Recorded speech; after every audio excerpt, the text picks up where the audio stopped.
Action from Bradenton, Florida. Today it's the Pirates and the Boston Red Sox, as the Pirates fans making their way in wearing black and gold, and their home park here in Florida, and the Red Sox fans making their way in, trying to see the two-time AL East champions here. And welcome out to the field here at Lecom Park, Joe Block, John Wayner, and Ness and Steve Lyons joining us here today, and a dual broadcast between AT&T Sportsnet and Nesson. And of course today the Red Sox, the visitors. First we'll talk with you, Steve, about Blake Swihart, who is trying to bid very much like your career, right, to try to play all over the place. They are trying to make him kind of a super utility guy. Bottom line, he's been a catcher by trade. He's a pretty good receiver. He's had some troubles blocking balls at times, so they're trying to bounce him around because he's an excellent athlete. He's already played first base. He's playing third base today.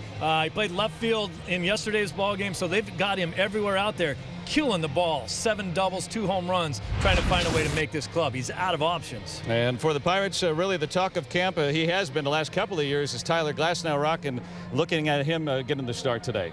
And he needs to throw strikes and get outs. We've been talking so much about him, the stuff, and the top prospect who's dominated in AAA. It's time for him to start turning it up at the big league level. And he's had a couple rough outings down here. We've seen him struggle last year. We got to see him come out and start pounding the zone and getting outs at this level. It'll be Glasnow against Brian Johnson for Boston. It's the Red Sox lone trip here to Bradenton so far this season, and we got grapefruit league action coming up for you right here on AT&T Sportsnet and Nesson.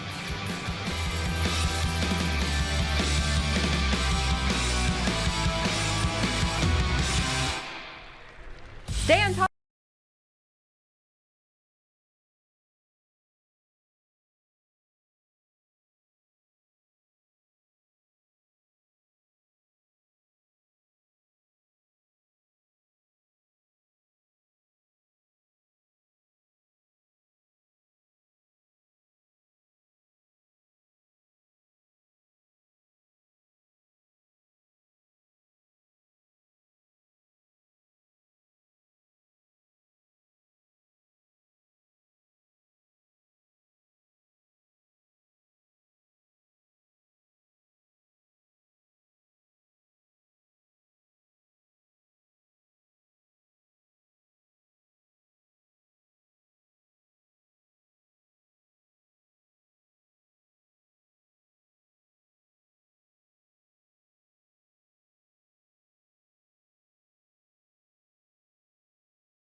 Here in Bradenton before the game today, the new skipper of the Red Sox, Alex Cora, and his big brother Joey.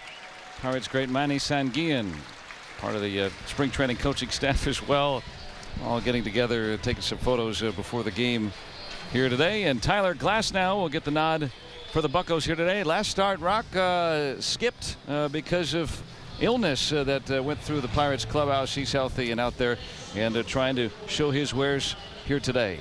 Yeah, just a couple of innings, 2 2/3 innings his last time out against the Blue Jays. Didn't go well. Walked 3, gave up 6 hits, 7 runs, 6 of which were earned. and still has the swing and miss stuff. He had the 5 strikeouts in those 2 2/3 innings, and we've been talking about this stuff for a while now. The results just haven't been there just yet for Tyler. And the Red Sox bring a lot of their regulars here today. Mookie Betts atop the order with Andrew Benintendi, a fine rookie from the last couple of years. Mitch Moreland batting third. Xander Bogaerts and cleaning up at short. Swihart, who we mentioned, trying to find a spot. He's at third with Brock Holt. The ex-Bucco at second base. Sam Travis DHs. Christian Vasquez as the catching, and Rusney Castillo in left batting 9th. And it is gorgeous here in Florida. Very glad you're with us here today as it's starting to warm up a little bit. Tyler Glasnow last year, 15 appearances, 13 as a starter, 2-7, a 7.69 ERA. Really trying to figure it out, Tyler Glasnow. We've seen it at times. Again, the stuff playing, it just really, he really hasn't been able to put together that outing yet to get him over the hump.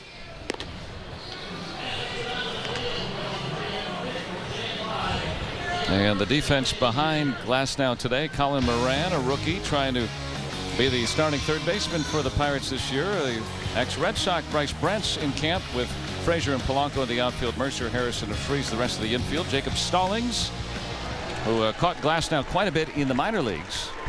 It's going to be the battery mate today. And we get to see a lot of the Red Sox stars today. And first off, Mookie Betts.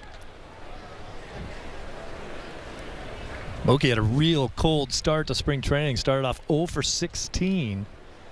Been hitting the ball well since then. 102 RBIs last year. And Moran in action right away. A good start for Glasnow.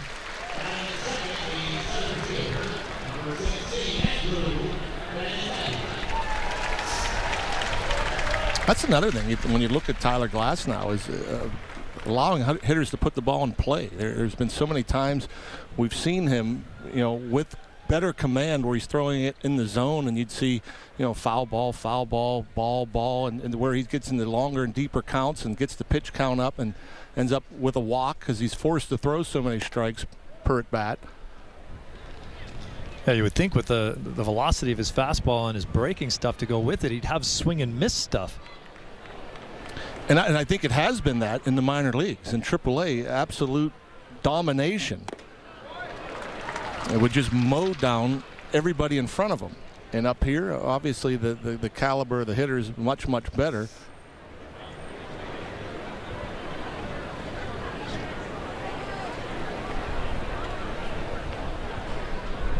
Last one at 98 from Glasnow. Benintendi may look a little different to the viewers from the Pittsburgh area. Cut off all his long hair. Had all the women in Boston going crazy. Why did you do it? Well, if it weren't for the tall man in New York, Benintendi would have gotten probably a lot more herald nationally. There's Alex Cora, the new skipper, inheriting a club that has won the division the past 2 years.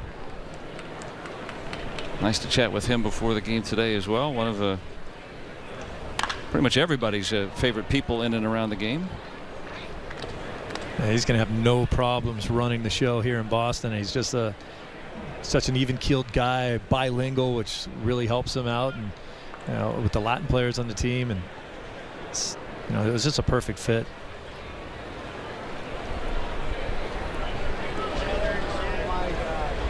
And he's got a good club. Many of those guys here today to test Glasnow. Well, the Red Sox have that pretty good problem after signing J.D. Martinez. Now there's 4 outfielders really that can all start. Well, it wasn't too long ago when everyone considered the Pittsburgh Pirates to have the best defensive outfield in all of baseball. I think the Red Sox would try to lay claim to that now with Benintendi in left and Bradley in center and Mookie Betts in right. Pretty darn good defensively, but JD does want to play in the outfield. Pretty good backup. No, but he'll DH, right? He'll DH mostly, but he's made it pretty clear that he does want to play out there. And so they're going to have to mix and match a little bit. And they're going to have the same situation at first base, too, with Hanley Ramirez. and Moreland, who both want to play. A good problem to have for Corey. Benintendi aboard. There is Mitch Moreland. Glasnow's going to see 4 men bat left-handed against him today.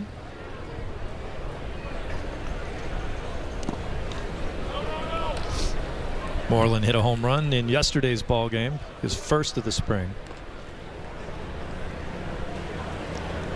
He had a handful of offers to sign with other ball clubs. In fact, an offer or two for more money than to come back to the Red Sox, but he said he was so comfortable here. He really looked at the situation that his family was in and how much they enjoyed Boston. And first and foremost, when you get to that point in your career, if you have a chance to win.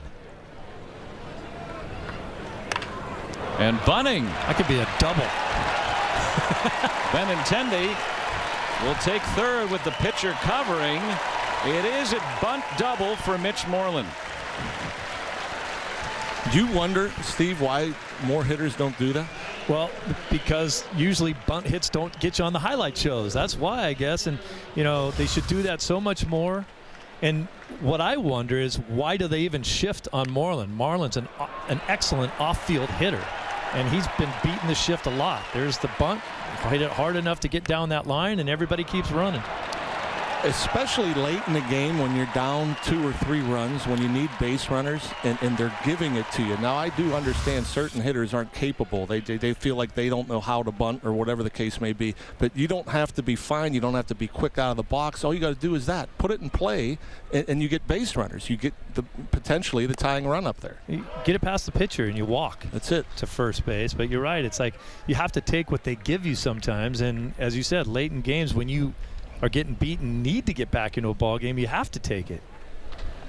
And I get a kick out of the guys that do on occasion try it. They're real quick out of the box. They feel like they got to be in a big hurry. Like, just do what he did. It's simple.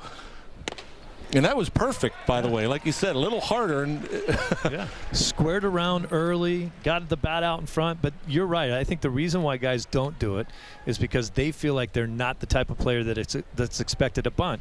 You know, your 3, 4, 5, 6 hitters, are they supposed to drop a bunt down? Well, yeah, if it works out like that. Same thing as if he roped one into the gap. That's 2 bases. And they don't work on it. Glasnow comes back to strike out the cleanup man, Bogaerts. And you start to think, okay, a long at bat from Benintendi, you get a base runner on, and now the bunt, and you're thinking, oh, what's going to happen now with Tyler? I mean, not getting any breaks. The guy ends up with a bunt double. But that stuff, and that's what you want to see out of him, to be able to come back and get that big strikeout and hopefully strand that runner at third. And elevate with intent. That's something that's a focus all around baseball. And I think that's a huge difference for him probably as well. Like, you know, Bogey's going back to the bench right now saying he knows he shouldn't have swung at that pitch. And that's the big difference. In the minor leagues, you can climb the ladder on guys and get them to keep swinging at it. The big leagues, you throw them a pitch up in the zone that's out of the strike zone, they'll spit on it. And then that's just another ball, and you got to come back down into the zone again. Now the count goes a little bit deeper, and you're in a little more trouble. You can either walk the guy or you have to throw a strike. And that's how big power pitchers get in trouble when they come to the big leagues and don't understand that they're not going to get guys to swing through that pitch. 2 things I haven't seen in a while, a bunt double and a mound visit in the first inning with the new rules. Only 6 of them. Yeah. Trying to make sure they don't get crossed up here early. Jacob Stallings has caught Glasnow maybe more than anybody in the Pirates system. With the ground ball. Nice play by Josh Harrison, and they get out of it. A walk and a bunt double. Leave them both on. Tyler Glasnow with a scoreless first.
did not score in their half of the first. The Pirates coming to bat here at Lecom Park. And here are the 9 for Clint Hurdle's squad today. Adam Frazier will start atop the order with Josh Harrison at second, batting second. Gregory Polanco hits third. David Freese cleans up. Colin Moran, the rookie third baseman. Then Jordy Mercer, the ex-Red Sox. Bryce Brents, Jacob Stallings, and Tyler Glasnow, a lefty hitter as a righty pitcher. A battery finishes up the order.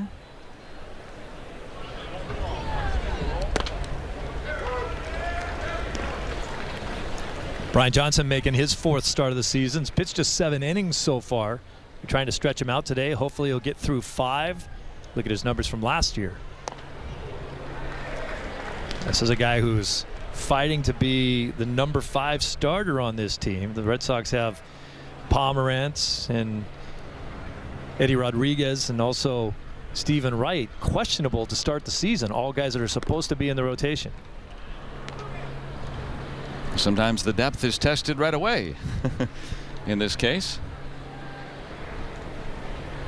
It's a guy that they're trying to get him to use his fastball more often, and as you talked about early, pitch up with purpose. Flipping a curveball in at 67. Big looping slow curveball, doesn't throw that hard. That's why he's got to make sure he has fastball command. Did I see a complete game? Yep, it was amazing. It was his very first start in Fenway Park. His parents and family were there. Threw a complete game. Believe it was the only complete game that the Red Sox had last year. Amazing. They had Sale. Wow. It was one of those magical starts. He's had a lot of issues in his career. Some injuries. He's dealt with anxiety issues. He almost quit the game. He got carjacked. I mean, there's a lot of stuff going on. That's a lot. He said it was a good period of time in baseball where he wanted to quit. It wasn't any fun. Frazier always has a good eye. A career .338 hitter against lefties. That's why you see him atop the order against the left-hander today. Doesn't matter. Oops. One of those guys with the funky delivery, for whatever reason, guys can't pick it up, and he's not a hard thrower as we've seen. And yeah, it's one of those things I try to. You can't explain. I can't explain it. I try to explain why. Why is it that a guy that does, with below average velocity can get big league hitters out? Out to left, Castillo rounds it in that light breeze today. Not much going on wind-wise here in Florida this afternoon. The defense today with Castillo, Benintendi, and Betts in the outfield. Blake Swihart at third. Xander Bogaerts is the shortstop. Brock Holt at second. Mitch Moreland at first. Christian Vasquez does the catching of Mr. Johnson. Now, usually if a guy is really effective deceptively, it's because you can't pick up his release point. And I think with Johnson, it's more the way he delivers the ball. He's one of those guys that kind of reaches out behind him, kind of sticks his chest out in front of him before he pitches. So you're not really seeing the ball until it's on you. Josh Harrison down an early strike, now 1-1. Isn't that funny how the game works like that? You see some guys throwing 100 miles an hour and they don't know where it's going, and some guys can flip it up there at 85 and go through a lineup. Yeah, certain guys are throwing 95 and can't throw a fastball by you, and then you'll see a guy like this that could throw 85, 86 and get swings and misses. Location. Yeah. Real estate and pitching. Look at the year. Kyle Hendricks is a perfect example of a guy that doesn't throw hard and baffles hitters. Maddox made a Hall of Fame career out of it. Harrison works the walk. So the Pirates with a 1-out base runner. One of the things that they like about Johnson is that he does work fast, but you don't want to work so fast that you kind of get yourself out of a rhythm. I mean, he's got to throw strikes. Walks are the things that can really hurt a guy like him, because that's when you get yourself in trouble if someone hits one off the wall. Gregory Polanco has done a lot of that. Having a nice spring training. Injury plagued 17 season.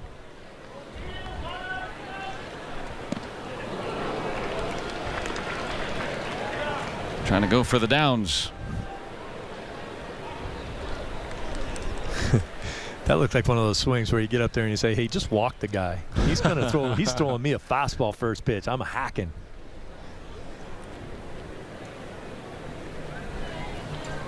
Cracked but foul. And that's, you know, with Gregory Polanco, I mean, very big and very long, and we've talked about the injuries. At times the swing can get long, and that's actually when I think he starts getting in trouble, when he starts pulling balls foul and he starts over swinging and instead of staying inside and through the ball. Certainly strong enough to hit the ball out to left, center, and right, but you know, when he gets into trouble, that's when he's up there trying to pull everything. Well, certainly the first pitch he swung at was a breaking ball that he was way out in front of, and then he gets a fastball in the next pitch and pulls it foul.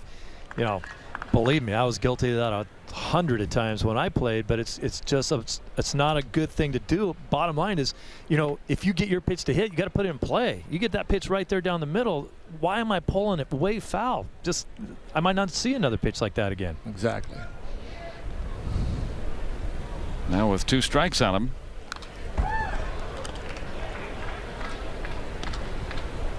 Yeah, he especially. I mean, you throw him a mistake, he can hit it as far as anybody. But at times it's like, you know, he gets a little wrapped, so the swing is a little bit long to begin with. But we've seen him where, you know, that mistake he's hitting out the center, hitting out the right center, and that you get that same pitch and you hook it into the stands, you know, something's a little off. Yeah, the Pirates need, you know, Polanco to be healthy and productive this year. I mean, Clint Hurdle has not put out his lineup yet, but you got to figure that he'll be in the middle of the order. Certainly capable of big season as we saw in 16. I'll tell you, throughout my whole life, my father was one of the best coaches I ever had. And the only mistake he really made, I feel like in my career, is that he told me, pull the ball, pull the ball. If you're hitting it over there, you're swinging late. Get out, get the bat head out and pull the ball. If I had to do it over again, and if I had a 10-year-old son right now, I'd say if he was a left-handed hitter like I was, hit the ball over the shortstop's head. Drive the ball the other way, the other way, the other way. You'll learn to pull later on. See the ball a little bit longer. Drive it the other way. Not only that, your bat head will stay in the hitting zone a lot longer when you're thinking that way. Well, 2 outs for Brian Johnson. If you're thinking in the middle of the field and you get fooled by a pitch, you can pull it down the line and keep it fair. If you're thinking pull and you're fooled, you either swing or miss, or you put it into the seats, foul ball. It doesn't do anyone any good. A guy that can definitely take the ball to the opposite field, David Freese. More and more kind of an old school feeling approach when he has that close stance. And that is kind of the approach. He looks to hit the fastball the other way, and if you make a mistake with the breaking ball, he's right on time, and that's the pitches that he drives. Got Harrison at first with 2 away. And he's been batting in the spring. He's been pretty much up and down with his stance, but we've seen in past years almost exclusively a closed stance. This has been fun talking hitting with you guys. John Wehner, Steve Lyons. 2 guys that could really crush the ball. Freeze out to Benintendi. Do as I say, not as I did. Yes, Exactly. scoreless through 1.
Inning here in Bradenton. Very glad you're with us, and very glad to introduce Garen Austin.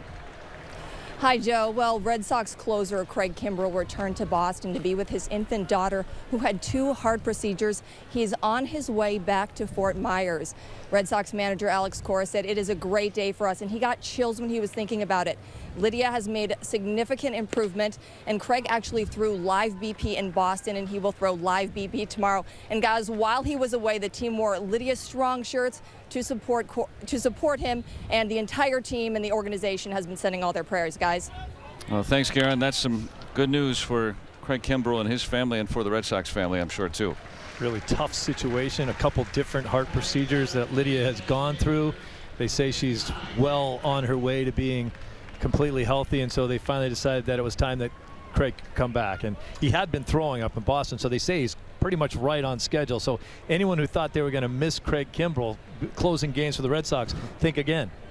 Well, I mean, you know, from a baseball perspective, a reliever can probably get ready a lot quicker than, you know, a position player or starting pitcher, I would think, right? He doesn't need that much time.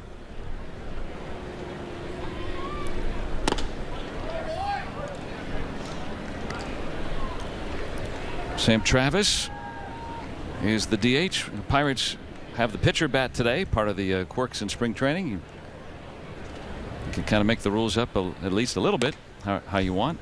You can go run in the field later if you want, and things like that. Yeah, you don't see too many many DHs in National League games, do you? No, but second year in a row the Pirates open up in an American League city. So right out of the gate. Pirates got to open in Boston last year, and boy, what a festive place Fenway Park and the whole area is for the opening day. And it is a circus in a good way every day at Fenway. Pirates will open against another American League team, the Twins, on April the 2nd. Clint Hurdle begins his 8th campaign with the Pirates.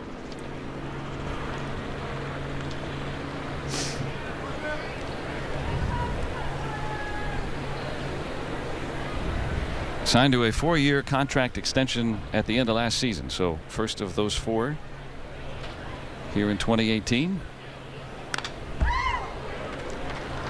Sam Travis is an interesting case. He always has a great spring training. This is his 4th.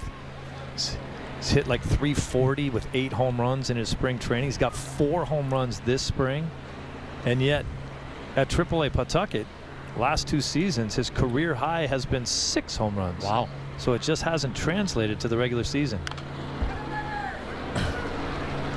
Why is that some guys, you know, March is their time to shine? Well, I still think they're really high on him. I think that they feel like he will develop as time goes on with that power stroke. But, you know, he had a couple little injury problems that hurts you, obviously, zaps you of your power. But, you know, Pawtucket is a place where you can hit a lot of home runs. It's not a big ballpark. Yeah, I was going to say, that's the same little old ballpark they've had forever, right? Yeah. Shoot, I hit 19 homers there. You kidding me? Come on, man. McCoy Stadium in Pawtucket, Rhode Island. Just over the state line. We'll see Bryce Brents for the Pirates later today. He played last season for the Red Sox affiliate there. Glasnow comes back from behind in the count to get a strikeout. Good curveball there, and that's already the 3rd 3-2 count that Glasnow has thrown the curveball, so showing confidence in his secondary pitch with 3 balls on the hitter, and that was a good one. Now the only hit he's given up has been a bunt double. Yes, bunt double into the shift. He struck out 2, walked 1. And Christian Vasquez, Red Sox catcher. I was hesitant to write it down as a double. I don't know what Jimmy T officially rolled it a double or not. I mean, he went to second on the throw to third, so was it officially a double? It's a double. It's a double. Now, if they threw the second base, I don't know if they get Moreland anyway, right? So, got to give him 2. Well, I like it. I think you should give him a double just to get more guys to do it. Yeah. Plus, you know, maybe certain guys, well, hey, I can get a double by bunting down the line just as well as driving one in the gap. Now, David Ortiz probably wouldn't have gotten two on that. David, faked like he was going to do it a few times, but then never really tried to pull it off. He got plenty doubles swinging the bat anyway, so. Dribbled foul. And I think that's the general feeling that Rock and I were talking about. Basically, if you're a big guy in the middle of the lineup, you don't feel like that's what they're paying you to do. But there are situations that come up where it's a great idea to try to do it. But you better have worked at it at some point so that when you do try it, you can pull it off. This is a great place to do it. In front of the palm trees and down in Florida. Practice games. I used to bunt a fair amount back when we played. Bunting was still an integral part of the game. I felt like it was a good chance for me to try to get a base hit if I wasn't swinging the bat all that well. And if you looked at my bunting on just the bunts, my average was probably more than 300, well better than my regular average. But every time I made a bunt and got thrown out, I felt like I wasted an at-bat. Cracked his bat. And Frazier can't get it. But backed up by Polanco. There'll be a play at second. And Vasquez is in. So a bunt double today for the Red Sox and a bloop double for Vasquez. Especially for a guy that doesn't play regularly. And again, you can go weeks without a hit. And if the situation presents itself to get that hit, yes, absolutely, I took advantage. This is not too bad a play there if you have Polanco backing you up. I mean, that's one of the things that you have to play, have communication with your outfielders. If I'm going to try to dive for a ball, someone better be behind me getting it. Not running hard out of the box was Vasquez, but that ball was hit softly enough and rolled far enough away from Frazier to leg out the double.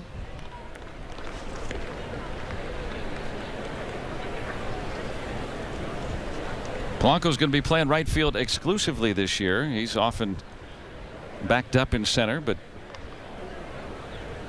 Adam Frazier, an infielder by trade, getting a little experience in center this spring.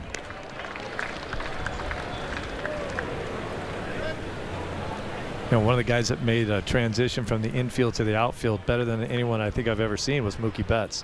He was a career second baseman. They threw him into the outfield, never played there. He's won back-to-back Gold Gloves in right field. Wow. Well, it's happened before. Sometimes there just isn't a spot for a guy. You try to move him around maybe, and sometimes they're even better at a position they hadn't played before. Well, he wasn't going to be playing second base with Dustin Pedroia there, so they had to figure out what they were going to do with him. And typically guys that play in the middle of the infield are your best athletes, and so I think an easier transition for those guys. If you went and tried to make a first baseman into an outfielder or even some third baseman, it's not going to be.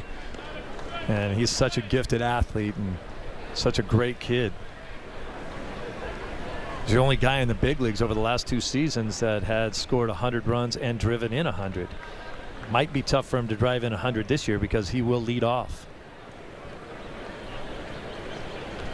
Talking about Mookie Betts, who's on deck. Castillo trying to keep the inning going with 2 outs. And not a big guy with some serious pop. Put together well, but not tall. That's the beauty of the game. Everybody comes in all shapes and sizes in baseball. Last now no exception to that. And Vasquez moves to third on the wild pitch. Well, Vasquez would have moved up to third on that play no matter what, but you talked about him not hustling out of the box, and that's absolutely correct. But I'm watching him out there at second. He's really getting in a very aggressive secondary lead, and that was, I think, what enabled him to think about going to third right away when that ball was in the dirt.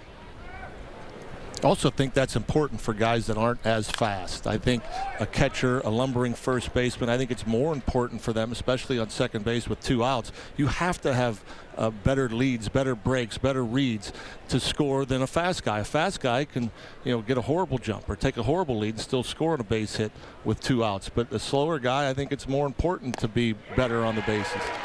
95 from Glass now. He has struck out 3 through 2 scoreless. 0-0.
Our broadcast team today, Robbie and Smokowski. All right, Joe. So when you talk about Alex Cora being named the manager of the Boston Red Sox, he originally wore jersey number 28. Well, his older brother is Joey Cora. He's a third base coach for the Pirates. And to pay tribute to his little brother, he switched his number from the 14 he wore last year to 28 this year.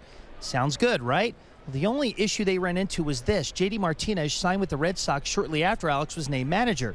So Alex, being the good guy, gave his number 28 to J.D. Martinez. He switched to number 20. So now Joey's stuck with 28. What's he going to do? Switch to number 20, right? No, he will not do that. That is because number 20 is retired by the Pittsburgh Pirates. That's Pie Trainer's old number. So see what happens when you try to do something nice. That's how you get repaid. So now Joey is wearing this number 28, and Alex is wearing 20 for his first season. What do you make of that? It's just a number, right? Colin Moran out to right, but Betts is there. I mean, it's kind of goofy, right, in baseball anyway. For the managers wear uniforms, the coaches, everybody, right? I mean, all the other sports, you come in a suit and tie. Yeah. I mean, so the manager's number, I don't think matters all that much, right? Well, it used to be they have to buy the guy a new suit or a gold watch. If I came in and I wanted your number, and JD can afford it. Sure. I asked Alex if he was getting a new watch out of the deal. He goes, no, probably a suit. Here's Jordy Mercer.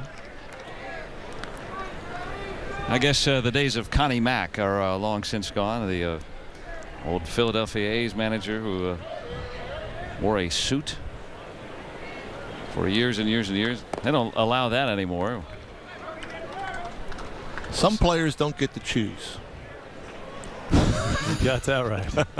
How many numbers did you wear? I mean, you got six different numbers. 4 here and 2 in Miami. Out to right again. Deep. Betts leaps. Can't get it. And Mercer easily in with 2.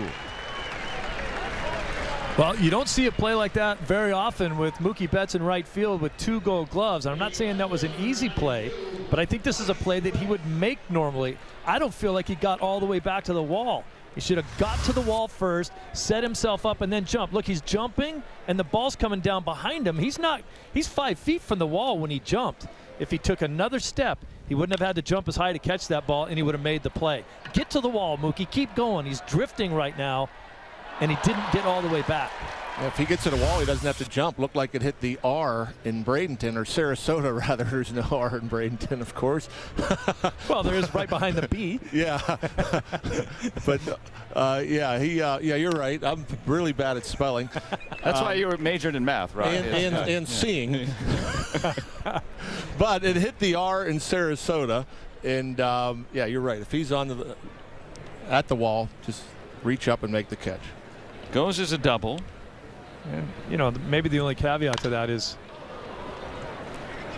Brent's out to left. This one shy of the wall. And 2 gone. The only thing that you have to consider on that as well is these day games, and I know at Fort Myers the sun is brutal out there in the outfield, and so Mookie may be having to deal with that as well. We just saw Castillo have to shade his eyes from that fly ball. So Mookie's going back as fast as he can and trying to track the ball at the same time so you don't lose it in the sun. Makes everything more difficult. Now that hazy sky, no clouds, no stands, second, third deck for a backdrop. This is by far, spring training in Florida, by far probably the toughest place to learn to play the outfield, with the wind every day, the sun, the high sky. Yeah, we saw the veteran David Freese struggle with it yesterday. A fly ball dropped over by third. Left fielder for the Twins couldn't catch a fly ball, almost hit him in the head. And so Mercer stands at second. And so hard to describe to people what a high sky is if you've never been in it. With no clouds to look at and see a depth perception, you know the ball's coming down at about a 10-foot radius, but you don't know exactly where it's coming. And you struggle with it the entire time down to make sure you're in the right place at the right time. And it's easy not to be. And, it's repetition. You do it over and over and over and over again. And it's like anything else in baseball. Baseball is, to me, it's far more a game about repetition than it is about athleticism. Now, if you're a great athlete and you repeat everything a million times, then you can be a really good player. Yeah. Yeah, not much of a breeze, but yeah, that sun. If that's not a reason to come down here and visit, right? Well, there's too much sun down here. Well, okay. I'll take it. It's so funny. You were talking to Rock about all the numbers that he wore. You remember back when we played, it was a cool thing to wear your number on a chain around your neck with like diamonds in it and stuff. You and I would have had to have a charm bracelet, I think. We would have gone broke buying all the numbers. Yeah. Well, you just buy all the numbers, 0 through 9, right? And play the lottery. Mix and match whatever you get. I had 4 different numbers just with the Red Sox. Yeah. Just happy to have one, right? Yeah, that's for sure. Oh, front. In fact, my final year with the Pirates, my final year playing, my number was taken from me and given to a rookie. Came in and I didn't care. Did he give you a steak or a suit or a watch? He probably didn't even know. It was Jack Wilson. He didn't even know. I just went in and I saw a different number up there, and I honestly don't remember if it was 12 or 7. It was one or the other. Yeah. So Jack wore whatever I was wearing the year before. I think he came in and wore 12, didn't he? Probably. I think so. That sounds right. John Wainer will play with the Pirates and the Marlins. Did you ever get to know? Did you ever get to wear your favorite number? No. Well, I never really had a favorite number. I think in high school I wore 4, and 4 is not available here in Pittsburgh. Yeah. I did like 22. I did wear that for a year or 2 here. So 2 and 2, 2 times 2. 4. Yeah. I think math made Good you. at math. I knew that. Yeah. Not spelling or. I wear 12 mostly, I guess. 12? 12 was the number that I wore most. 22 was my favorite number. Never got to wear it. Did wear number 2, which was halfway there when I was in Montreal. The old Expos. Stallings. And the inning ends. So the double doesn't harm Brian Johnson, and we're scoreless through 2.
Led a relief trip of Red Sox players and team executives, including President Sam Kennedy, as well as Mayor Marty Walsh, on a relief trip to Puerto Rico. They delivered 10 tons of supplies, including medical equipment, vaccines, food, as well as baseball equipment. Now, they spent time in Cora's hometown of Caguas, spending time with kids and helping deliver those goods to families in need. Now, this was a very special trip for Cora, as well as players Rick Porcello, Chris Sale, and Christian Vasquez, who is also a Puerto Rican native. And Cora said, anytime that you can help, thing that you want to do and you will do. And he said he fully plans on doing more as much as he can. Well, thanks, Karen. Yeah, that was an important initiative by, well, it's just an important period, but Red Sox, Pirates involved too. Robbie will tell us more about that coming up. What a devastation they faced down there. And it's not over yet. Not close. And but help and to some of the outlying areas too, to give you a little geography lesson that Joey Cora helped us out with Cagua. That is San Juan, which is the capital. Obviously, you land at the airport, and here's the supplies kind of branch out from there. Well, you know, Cagua is almost about an hour's drive out of there, so you start there, and in Calle as well. And Robbie will tell you about that. But some of the more outlying major cities in Puerto Rico to try to help folks outside of the capital as well. So just a terrible situation that's ongoing, but trying to make it a little bit better. And the Red Sox, as well as the Pirates, are doing more than their share to try to facilitate that. Betts toward the corner. Brunch will limit Mookie Betts to a single. And Robbie, you got more on that too. Yeah, so you heard what the Red Sox did. The Pirates stepped into action as well. And the 2 days after the season ended, Pirates Charities had a drive that lasted 2 days on Mazeroski Way, and boy, did people step into action. The drive was spearheaded by 4 guys: Joey Cora, Sean Rodriguez, Francisco Cervelli, and Pirates Special Assistant Mike Gonzalez. More than 450,000 pounds of supplies were collected. It was fans, it was players, it was corporations, it was a little bit of everything. Their goal when they set out to do this was to fill up 1 plane to send to Puerto Rico. They ended up filling 2. They had to get an extra plane to go down there. And also more than $200,000 was raised from Pirates players, fans, and corporations as well. So Mike Gonzalez was one of the main guys. He is from Puerto Rico as well. He helped get everything together along with Joey Cora, and you heard what Alex did in the Boston Red Sox and everything that they were able to do. And Joe, you and I talked to Joey the other day. There's not a lot of media attention being given anymore to Puerto Rico given the devastation they experienced after Hurricane Maria. But Puerto Rico is not exactly, as you mentioned, where they want to be right now. Yes, progress has been made, but they still have a ways to go. And Pirates Charities, fans, players, everybody did their part to step up and help a little bit. Yeah, thanks both of you guys for filling us in. And there's Joey Cora right there, a native of Cagua in Puerto Rico. And Betts trying to run on glass now, and he's out. Jacob Stallings threw him out. Not sure how they got him there. That might have been a really nice slap tag there by Mercer. Boy, a good release and quick release from Jacob Stallings, and a perfect throw right on the money. Letting the ball travel, right? Yep, and that's the other thing too. You know, Jordy Mercer not reaching out in front of the bag, catching it right above the bag where Betts was sliding. And Benintendi retired. That was textbook right there, the way he did that. I mean, the tendency for still, even infielders that have played a lot of years, they want to reach out and catch the ball and then reach back to tag the guy instead of letting the ball take you right to where you're supposed to tag him. And that was exactly the way to do it. And that was the difference between him being out and safe. Yeah. That's a good base stealer, but erased.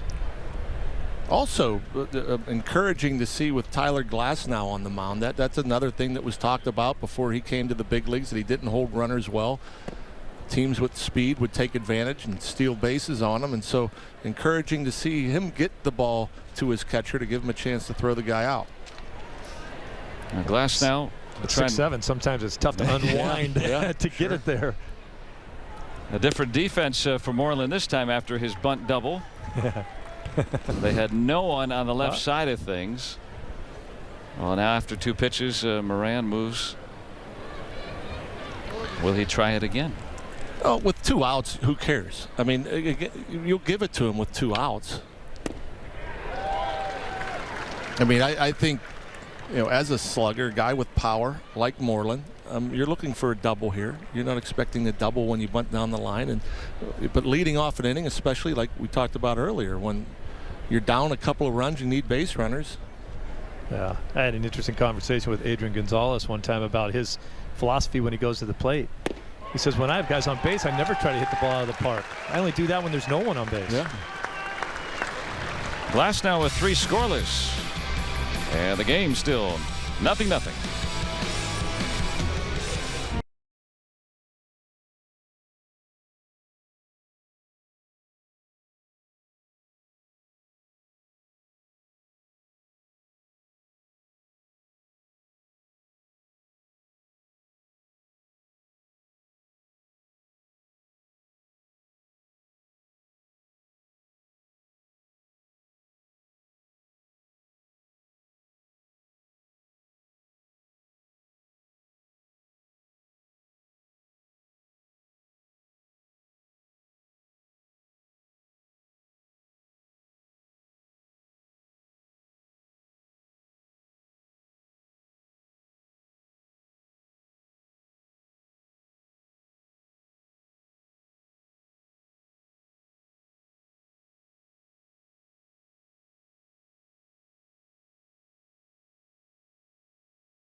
in Bradenton, Florida, and down in the concourse can look at, bid on, purchase some neat stuff for both clubs.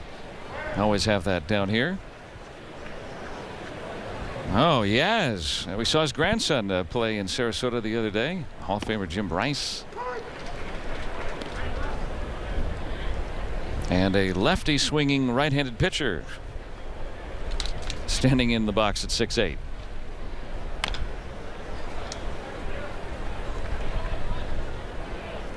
Yeah, back in the day, they used to hate it if you were a right-handed thrower and you came to the plate as a pitcher hitting left-handed, because they didn't want that right arm exposed. We got some Carlton fist stuff. Willie Stargell. Yeah, you know, kind of goofy to think, right?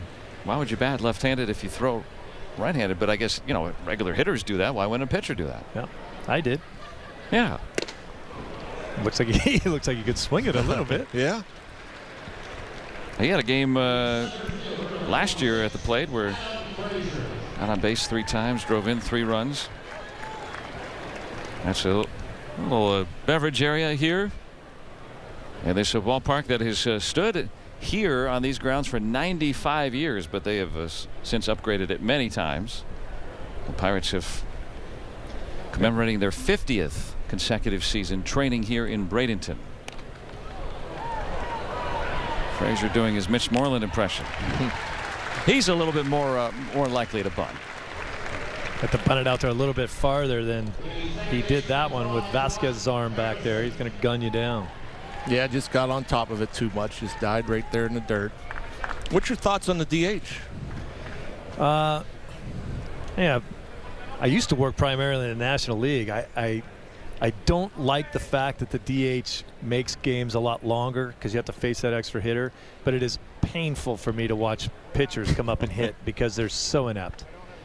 There are a handful that aren't, I would probably say, but maybe not 2 handfuls. Yeah, but the handful that are good hitters, you know, they hit like 210, and you're like, yeah, look at him, he's 210. Yeah. Bob Waxa banned the DH guy. I was curious. He's got a following. An 8-pitch inning for Brian Johnson, and we've got a pitcher's duel here in Bradenton.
Not know all about Steve Lyons unless you watched him play, and we're doing that right now. Of course, starting his career with the Red Sox. You wore a lot of socks.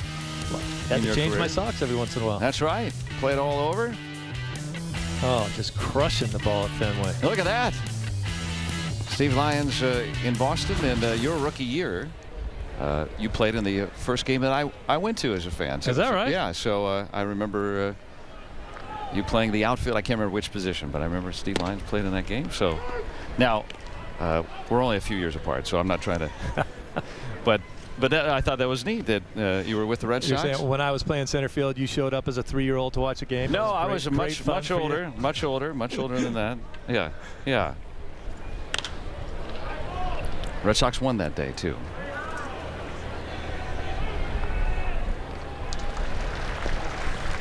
And John Wayner, for those in the New England area, long time, well, a very similar story of playing all over the diamond, of course, but mostly with his hometown team, the Pittsburgh Pirates, growing up in Pittsburgh.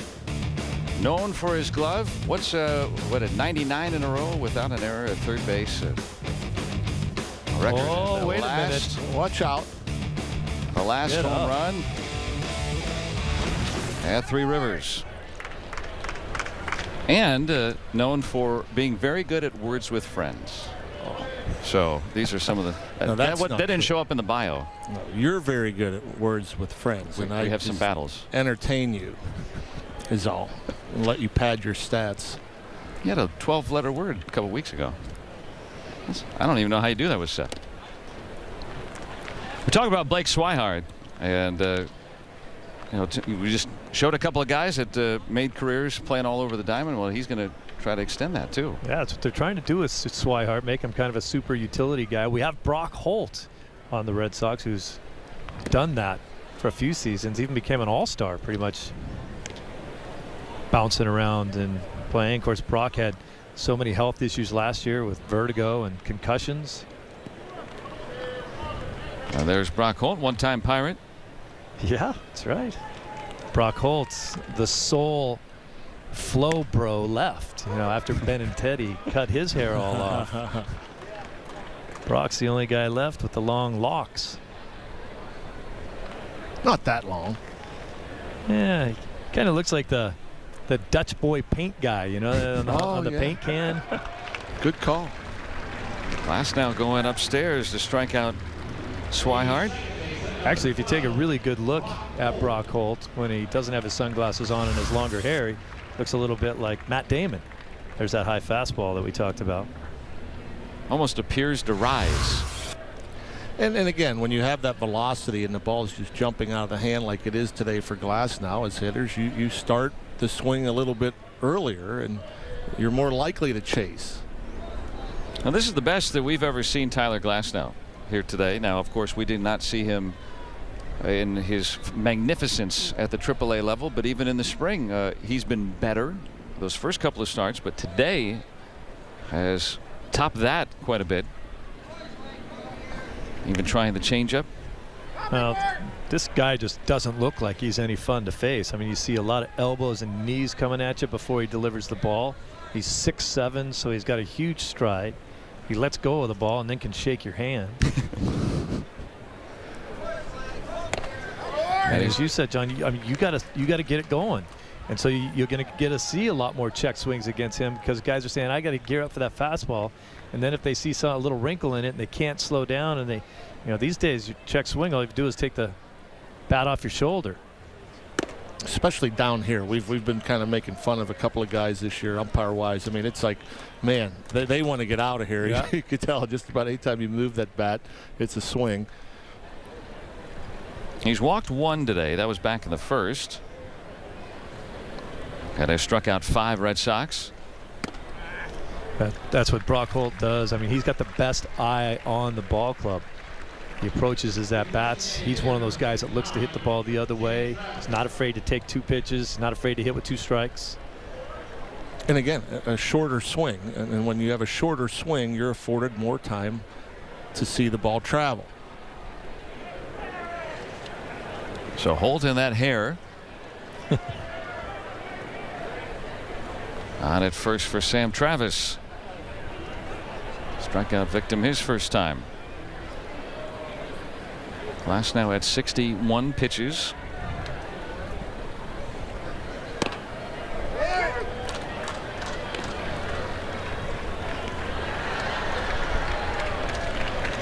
Although Glasnow not slated to begin the season in the Pirates rotation, penciled in perhaps be a long man, a multiple inning reliever. Still trying to get him stretched out a little bit. Just get him some more work. Can't imagine that with a little bit more time, and when he starts to figure out how to actually throw strikes on a consistent basis, that he wouldn't be a starter. Oh yeah, I mean, I think that's the plan. I just think that the way things went for him a year ago, and the struggles, and with the pitchers, the young pitching this team does have in the rotation, and that especially with the trade of Cole for Musgrove, start him out in the bullpen, make him, hopefully have more success there, and eventually there's no doubt he'll end up back in a rotation, you would think, if he has success out of the bullpen. Is that the plan for him now? I mean, he has nothing left to prove at the minor league level. Are they saying, hey, time for you to get to the big leagues, and if you continue to struggle, you're going to take your lumps at the big league level? Yeah, I don't think there's I mean, it would be a shock to see him go back to AAA, because he has dominated, and it's one of those things to where we'll try to find success with him in a different role first. Now, if there was an injury or two, it wouldn't be shocking to see him back in the rotation. And he freezes Travis there for his 6th strikeout of the day. 4 scoreless innings for Tyler Glasnow.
Pitchers so far, no score here in Bradenton.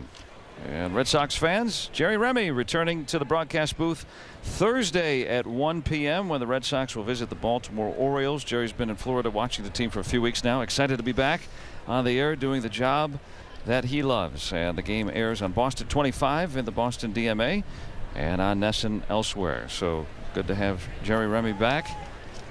And great to have Steve Lyons with us here from NESN on our AT&T Sportsnet broadcast. In case, and then back in NESN there, well, who are we? Joe Block and John Wayner in the booth with you as well. Don't see this very often. Gregory Polanco trying to leg out a bunt hit. Not enough direction. Got it far enough away from home, but right out in front of home plate. You get it down the third baseline. It's an easy base hit. It's all the rage today. Yeah, crazy.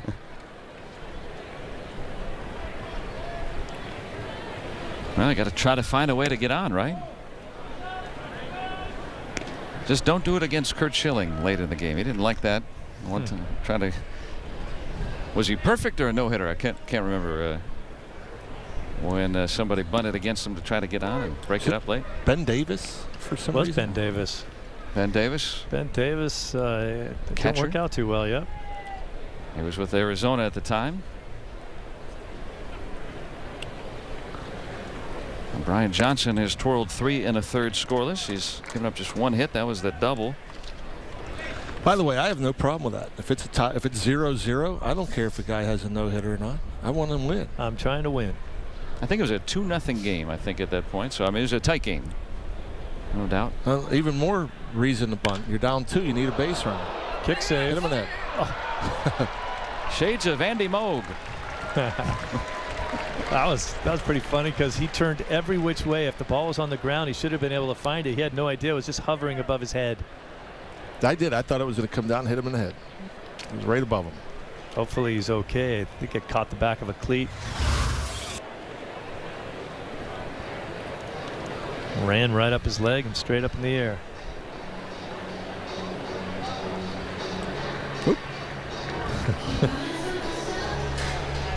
Base hit for David Freese. So the 2 Pirates hits today. One fell beside the bats out in the right field. And that one off the foot of Brian Johnson. Make sure that he's okay.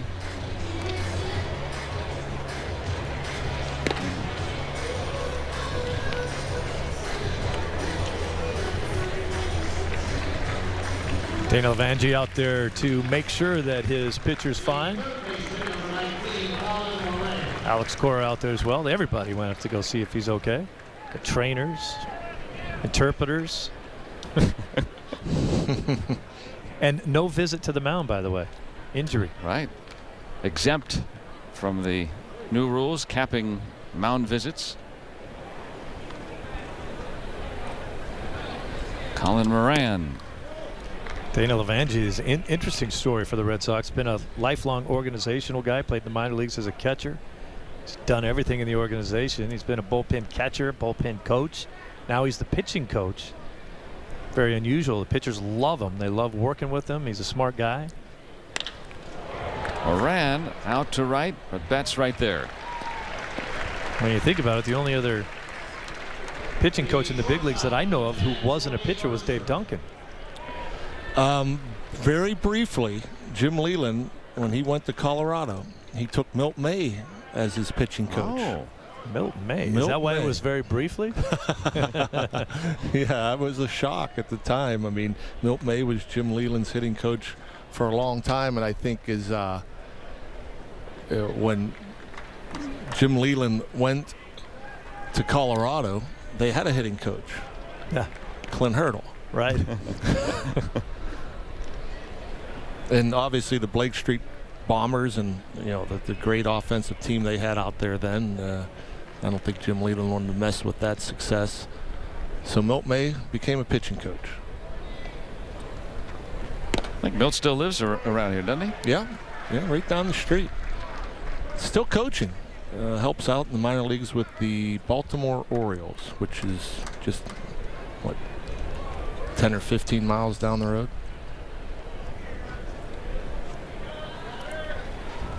Southern neighbors from here. Jordy Mercer has the other Pirates hit today, that double out to right. Johnson just the 2 hits, a walk, a strikeout so far.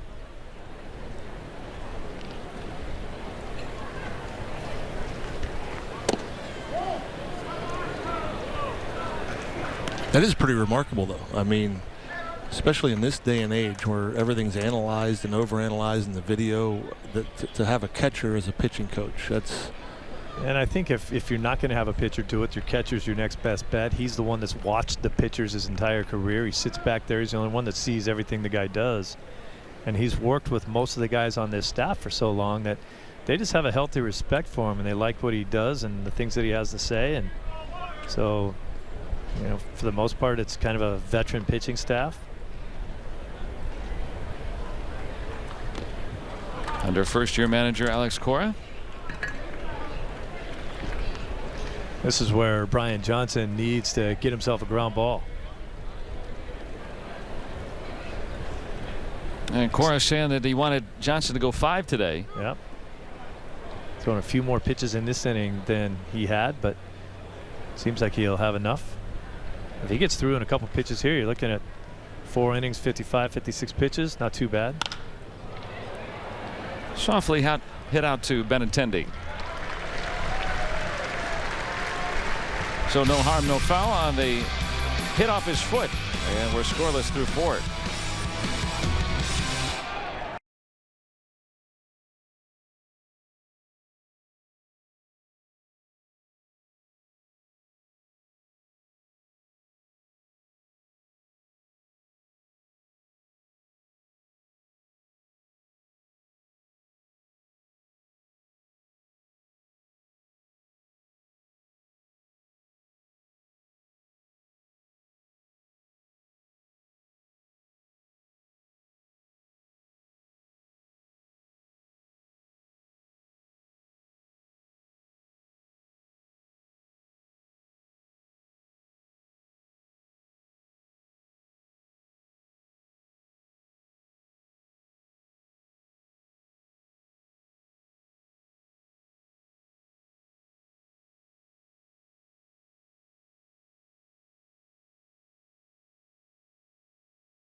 With the fastball and with the curveball. 4 scoreless, 6 punch outs for Tyler. He's gone up with the fastball. He's got a chase on the curveball and some cut on the fastball. He got that last one looking with a little late cut.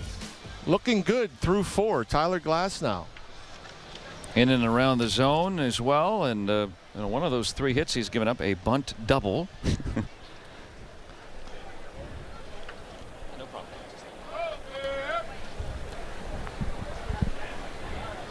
Cut fastballs for guys that throw the ball 100 miles an hour scare me a little bit. Oh my, yeah, and you wondered, is he controlling that? Does he want it to cut? Does it do it just naturally?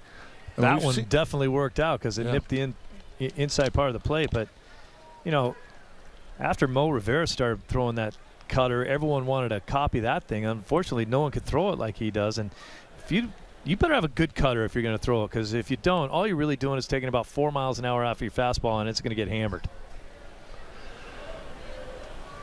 Which Glasnow has a little room to spare, I guess, with the velocity. But these days, you know, we see 96, 7, 8 from pitchers all over the place. So hitters make that adjustment, don't they?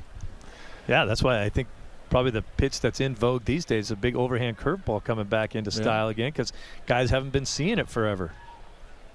Need another pitch off that high plane fastball. There it is there at 78. So, I mean, you can get almost 20 miles an hour difference. And as a hitter, I mean, does that get you out in front, or can you see it ahead of time, or what? You know, that disparity in velocity. How does that look at the curveball is a lot easier to recognize than any other breaking pitch because it's so much slower and so much bigger break. That doesn't mean you can hit it; that you can recognize it. And his is big and a lot of downward movement. Just because you could see it better doesn't mean you're going to have any success hitting it, especially when you're gearing up for 98. Yeah, it's hard to, you can't guess curveball that often. It seemed to me like anytime I ever really thought I was going to see a curveball, I'd swing at it no matter what it was. Like you said, just because I got it didn't mean it was going to be a strike, and it didn't mean you could hit it if you got it anyway.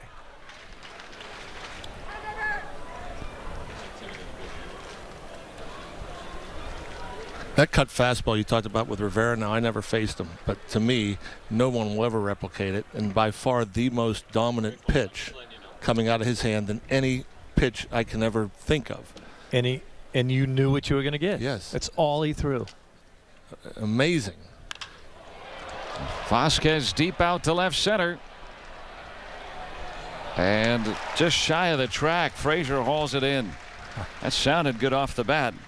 Frazier had a little trouble there, a little ice cream cone at the end, I think, when the ball kind of almost didn't settle all the way into his glove. Battling the sun, almost closed his glove a little bit early. See if he almost dropped that. Oh, yeah. Moving around in there a little bit. It's generally good when these guys try to catch the ball with the inside of their glove. Yeah. Having a little smile over it. Castillo with a base hit. Perhaps a new mitt. Maybe breaking in a new one for Adam.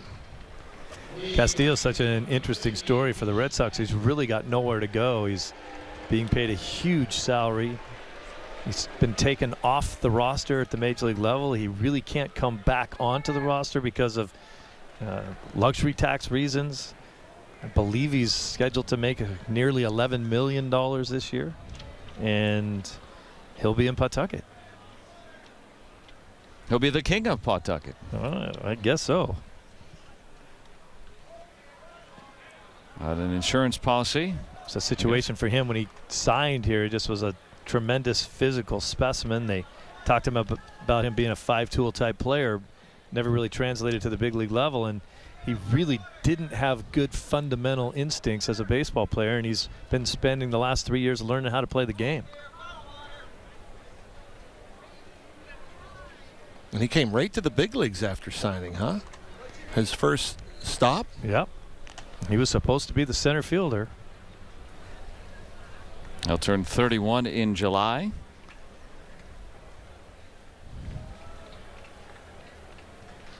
Still under contract through the 2020 season. And he's at first with one out. Glasnow's pitch count nearing that 75 number. I would guess probably right about there is when he'll get the hook for today. Maybe a double play ball to get out of it.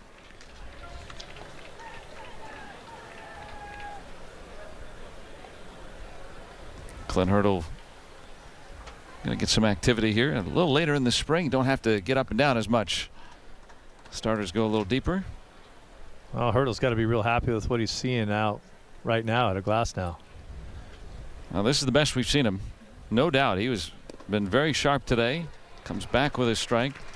You know, there have been a lot of counts too. You know, these 2-0s or 3-1s, and instead of giving in, we've seen him come back a lot of those times and get it out of the at bat.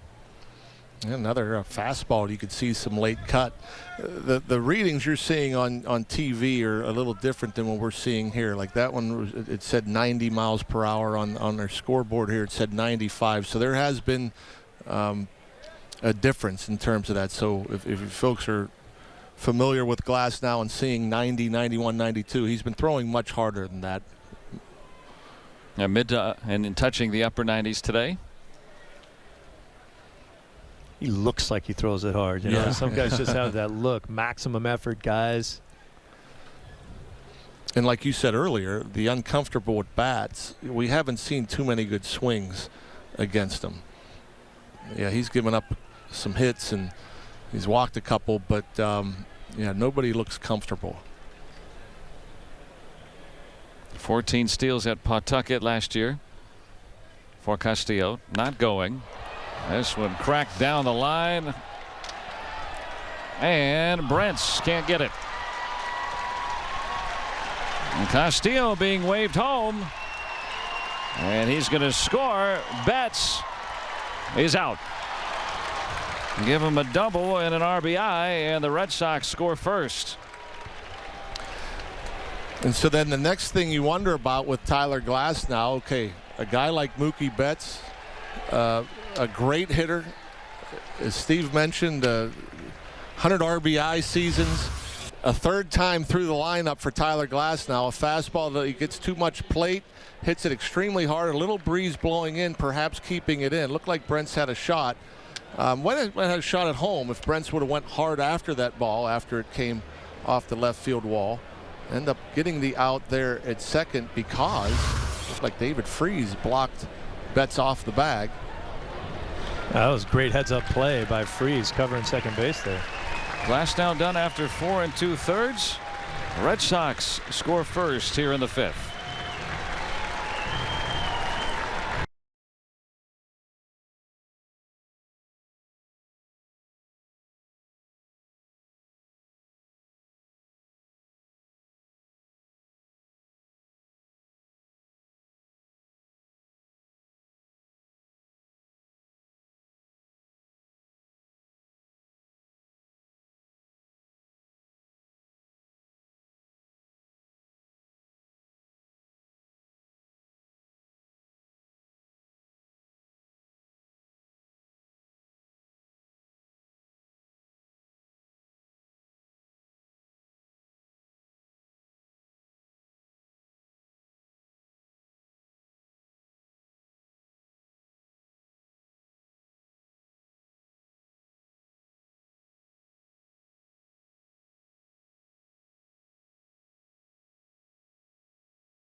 Castiglione and Tim Neverett, who was here in Pittsburgh, and we traded him to you.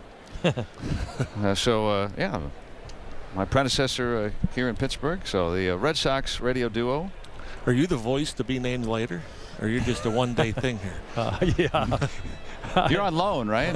I'm not sure I'm going to be hanging around any longer. I think you guys got it covered. You're on loan on our co-op team right here. Option to AAA. That's where Brett McKinney pitched last year. He pitched yesterday as well. Got a couple of outs. Has to try to get one here. Andrew Benintendi with a walk and a bounce out. And a long ball out to right. He hit that one a furlong. And that one is out of here. A home run for Benintendi. And the Red Sox double their advantage, 2-0. Now we're going to get a chance to take a couple of looks at Benintendi's swing. And he has one of the prettiest left-handed hacks in all of the game. And as you mentioned, he probably got more consideration for Rookie of the Year last year if it wasn't for Aaron Judge. But he had 20 homers and 90 RBIs in his first year. Watch the way he swings the bat. It's just beautiful. Well, elevated. And you know what that reminded me of? Opening day last year at Fenway Park. The big swing of the game came from Benintendi. It was a 97-mile-an-hour fastball, about in the same location. Yeah. A 3-run homer against Garrett Cole. Just turned it around. He's added some more weight in this offseason. And there was no doubt about it as soon as it left his bat. I don't know if I've seen one hit that far here. That one hit someone's motor home out there. It used to be a parking lot back there, actually, until they put the little sports court. I really thought that Mookie Betts ball was going to go out. There's a little bit of wind, and I thought he got more of it than he did. He got it up off the wall. And by overrunning second, he's off the bases, and that negated a second run to score on that home run. Mookie's been thrown out twice today on the bases, and I thought that was a really heads-up play by David Freese, though, coming in behind that, because Mookie, what he was doing, I was watching him the whole way around. He was trying to get a big enough lead off a second, so if on the relay throw home, he would just keep going. So he got way out there, but he didn't realize Freese was coming in behind him. He figured there's no one over here. The second baseman and shortstop both involved in the play. And for a guy like David Freese, who hasn't really played a lot of first base either, so trailing the runner. I got in there a couple of years ago for the first time in his career. Some work over there, but almost none last year. A little cutter from McKinney. You know, one of the battle cries for this year's Red Sox offensively is to be a little more aggressive at the plate. Saw Benintendi jump all over a first pitch. This is a team that was known to take a lot of pitches. And McKinney brought in, trying to get the final out. He's given up a home run. Now walking Moreland. I don't know if there's anything more frustrating to watch than a Yankees Red Sox game. And they're on more than anybody nationally. And they are rarely under 4 hours. 4-hour games. It's ridiculous. It's a chess match, right? I mean, all right, I'll wait to make my move. And you know, pace of play has certainly come up a lot, and they're trying to make some changes in the game. But you know, you come from an area in Boston where it's rabid baseball fans. Certainly, they'd like to see the game move along, but at the same time, if it's a good baseball game and you're watching it and you're enjoying it, there's not many people in the New England area that care how long it takes. They like the game, they want to watch it. I've always said if you're not having any fun, you can get in your car and go home. Yeah. You can turn off the TV. You don't have to keep watching. I think if it's good baseball, you'll watch regardless of how long it takes. But I'm all for anything that's not unorganic, if you will, to speed the game up. Mercer, it's the force. It's the players that have to do it. Yep. Red Sox score a pair, lead 2-0.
At Lecom Park, bottom half of the fifth. It's 2-0 Boston, as we are pleased to be joined by Tyler Glasnow, who just a moment ago was approached by reliever Kyle Crick and said, hey, that was fun to watch. He was right.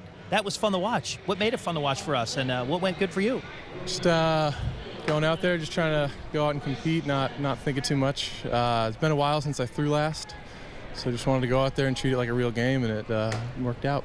What is the key when you're trying to get yourself into shape to start the season, and all of a sudden you miss a start due to flu-like symptoms, and now you get back out here? I think it's initially you feel good, you have a good amount of rest, but you kind of feel it as the game goes on.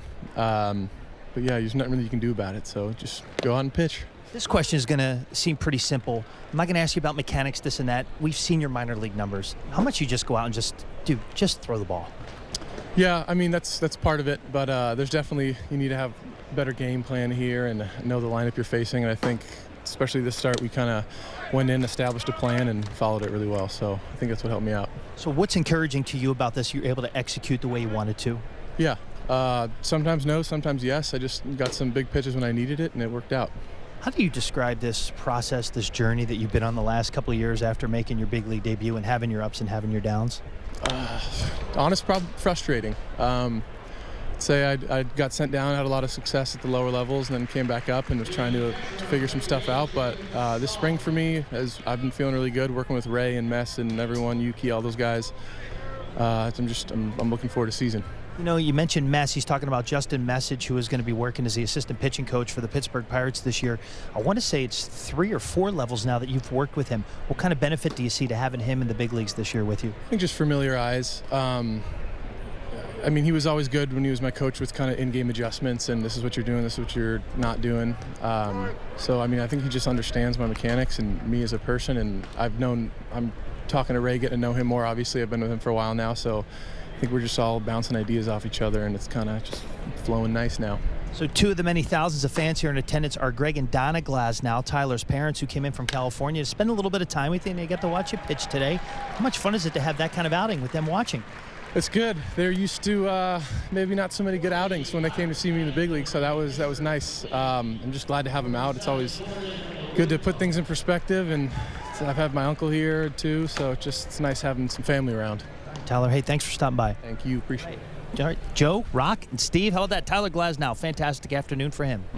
4 2/3, and for him, really, as the Red Sox bring on Matthew Gorst, pitched at Greenville last year in the Sally League.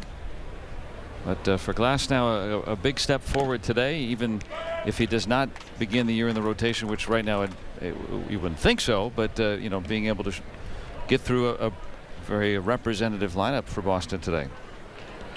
It's very encouraging, you know, very aggressive. You could see they let it go. There were times in the past, last year, that you see him kind of push the ball up there. You didn't see the velocity numbers, but man, he was in the upper 90s most of the time. He sustained it into the 5th. Some good breaking balls. It was sort of a double-edged sword for a younger player who makes a big league roster but doesn't do it in the role that he's used to. Well, you talked about him maybe filling the long man role in that in the bullpen rather than being a starter. That's a great way to get your feet wet and kind of continue your career on. But if you don't get to pitch enough, then you're moving backwards again too. Jordan Luplow pinch hitting and hitting with the base hit. Stallings going to try to get to third and will. And Gorst has put a couple Pirates on after a very strong outing from Brian Johnson today.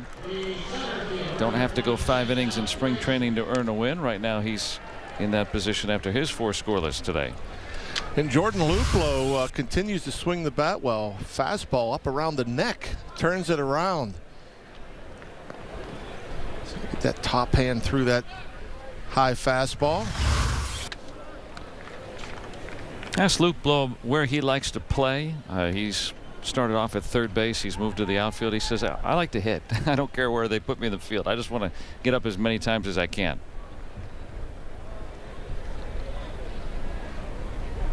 And Adam Frazier 0 for 2 today.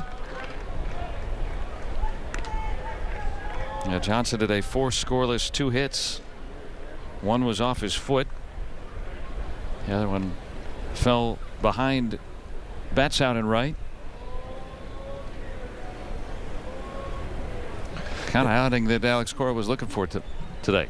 Sure. And back to your point about glass now and long relief. Typically, middle relievers or long relievers come in when your team's losing. Getting blown out already. Yeah. So you hope to get off to a good start. You hope your starting pitching is strong and it takes you into the 5th, 6th inning at least. Yeah, you got to wonder how many reps is Tyler Glasnow going to see early in the year, and will he get enough work? In fact, he was telling Robbie that they wanted him to only go 4 innings today, and asked if he could go out for a little bit more, and pitched into that 5th. You know, the last thing you want to have happen as an organization is have a starter get blown up and last only 3 innings every 5th day, so that you can get your long guy in there to pitch regularly enough so that you could potentially stretch him out to be a starter.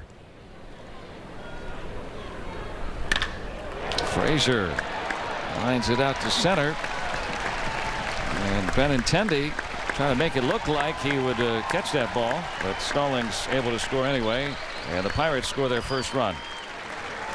He could flat out hit. Adam Frazier does nothing but collect hits. Foul pull to foul pull. He has some pop. He hits righties. He hits lefties. And it's one of those little short swings, not a lot of movement. One of the rare guys, Steve, that you don't see any negative movement. Hands are back early and really no stride, hands straight to the ball. Simple swings play in the big leagues. Yes. Yeah, you don't. He had a little bit of a struggle last year. What, Joe? Before or after? Right before the All-Star break, or right after? Right before. Right before, and kind of come out of it, and really the only time we've seen him like even chase a pitch out of the strike zone. I mean, it's so short and efficient. And one of the better hitters with runners in scoring position last year too. In the second half, hit .415, 3rd best in baseball. Did Frazier. Certainly barreled that one up. So 3 straight singles allowed by Gorst. Josh Harrison with a walk and a flyout today. Giving back one of those 2, the Red Sox scored at the top of the 5th on the Benintendi home run, and the RBI double by Betts. Who does this team, the Pirates, look to for their leadership on this club? Well, you know, in years past, there was Neil Walker, there was Andrew McCutchen. You know, A.J. Burnett kind of passed the torch to Garrett Cole, became more of a leader last year. David Freese kind of came in and was a little bit quiet, more vocal towards the end of last year and into this year. Josh Harrison, to me, is the greatest player to follow in terms of how to go about playing the game. I mean, and he's not very outspoken, but he will speak, but he does everything the right way. I mean, he's a guy you could certainly point to, a guy like Sean Rodriguez, again, David Freese from the position player side. And this should be 2. And Gorst rebounds after the 3 straight hits. Pirates get a run, 2-1 Boston.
Bradenton, 2-1 Red Sox here in inning number 6. Well, just a couple miles away at Pirate City, the Buccos held their annual play ball event. Pirates President Frank Coonley, among many others, were at the ballpark to provide instruction from kids ages 5 to 12. The Pirates partner with Major League Baseball to send the kids to Pirate City for their, quote, play ball event. Play ball is a cool program. It's an initiative between MLB, USA Baseball, and softball to encourage widespread participation in all forms of baseball activities. And the slogan for this, guys, is very simple. I know you guys in the booth have seen it before. It's play ball. It doesn't matter, organized, unorganized, whether you and a couple buddies, a couple friends are going out there just to play catch, just play ball in any way, shape, or form. And yesterday was a really good day for a lot of kids here in Bradenton. Also, the Cubs held one at their spring training facility as well at Sloan Park out there in Mesa, Arizona, guys. That's some homework that I'd like to do. Here's your homework today. Go play catch. Go play some wiffle ball. Go hit a baseball round. I like that. Drag your dad out there and play catch. Dovydas Neverauskas, Lithuanian-born right-hander. And Mercer will take it. Nicely done by Jordy Mercer. Caught with a little in-between hop, but always good at throwing on the run. Makes that play look easy. And makes Swihart 0 for 3 today. We're talking about Swihart trying to make the roster today, and you know, how much do the spring numbers, I mean, when Alex Cora and his staff, they sit down and go, okay, who's going to be our 25 men to stand on the chalk lines on opening day? Is there a way other than just looking at, say, batting average or the stats, or is there more to it than just that? Well, I think Cora certainly has to rely on some of the people that have been in this organization and have seen more of Swihart than he has. I think Cora actually feels like he's seen enough, but he also did mention, look, you know, early in spring when a lot of the pitchers, either you're not facing a major league pitcher or you're facing guys that are just kind of getting their arm in shape, you're going to see a lot of fastballs. Later on in spring, when everybody starts throwing all their pitches, are you still hitting the ball the way you were in the past? He's starting to slow down his Swihart just a little bit. But, you know, it's hard to come into spring training and hit 500 the entire time. Not too many months like that. He's had a couple home runs, 7 doubles. His first at bat today was a nice play up the middle made on him. That ball scoots through. He's got a base hit and 2 RBIs. That was a ground ball to Josh Harrison. Well, so many hopefuls this time of year, getting later in the spring. Opening day 11 days away. All 30 teams open on March 29th.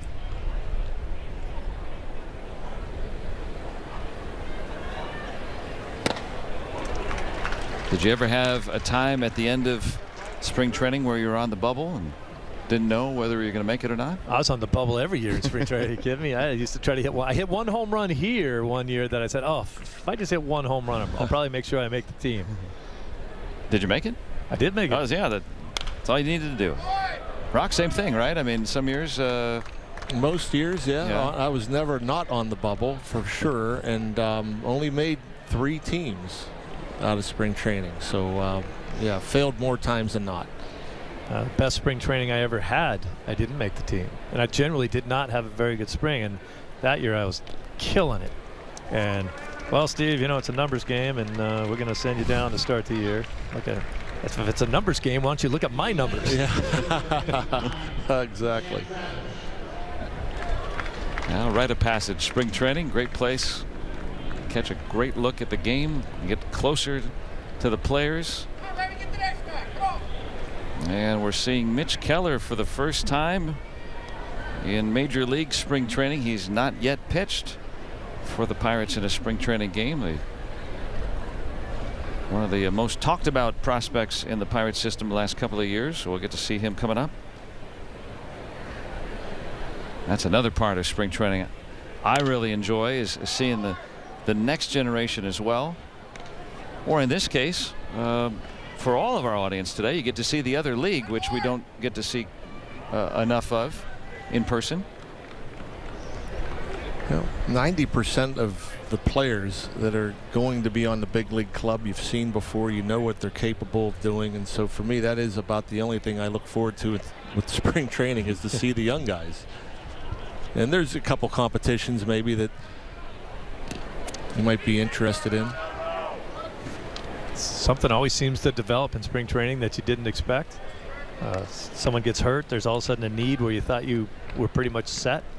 If you look at the Red Sox right now, they're really only have one left-handed reliever that's on the team.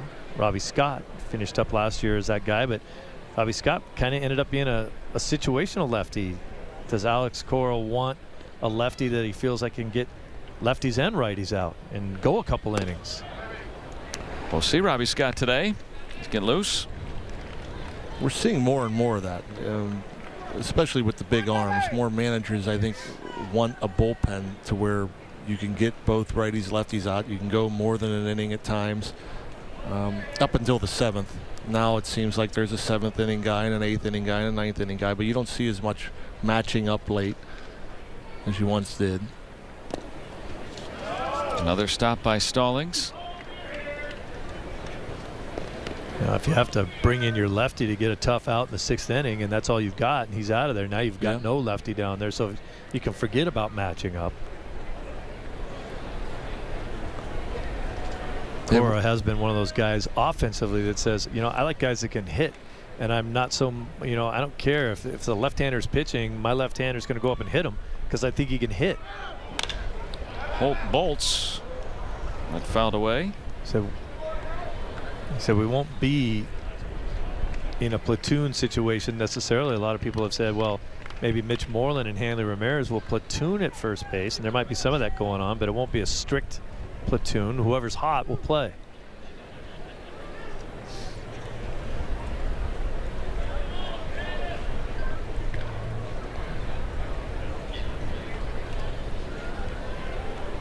Three and two on Sam Travis. Holt, let's see if he's going again. Right? Never else, just making sure.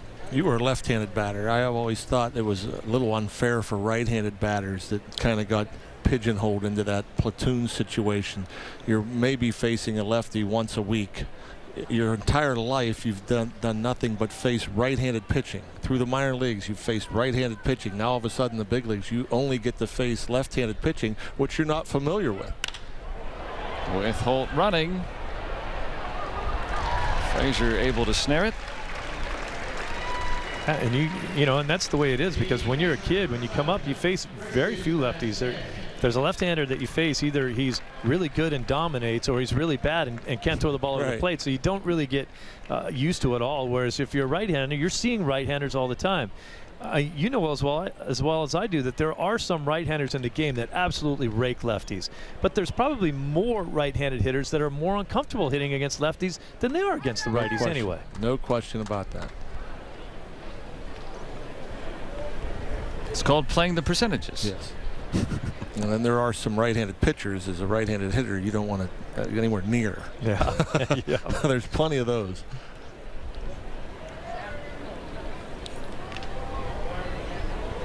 Trying to keep Holt at first. He walked. And I'm sure for you, if you weren't playing regularly and you had that bench role, the only righties you were facing were the nasty ones. Right. When you're a utility guy, you're only facing the other team's ace. You never get a start when the number 5 starter's going, where you might get a chance to get 2 hits.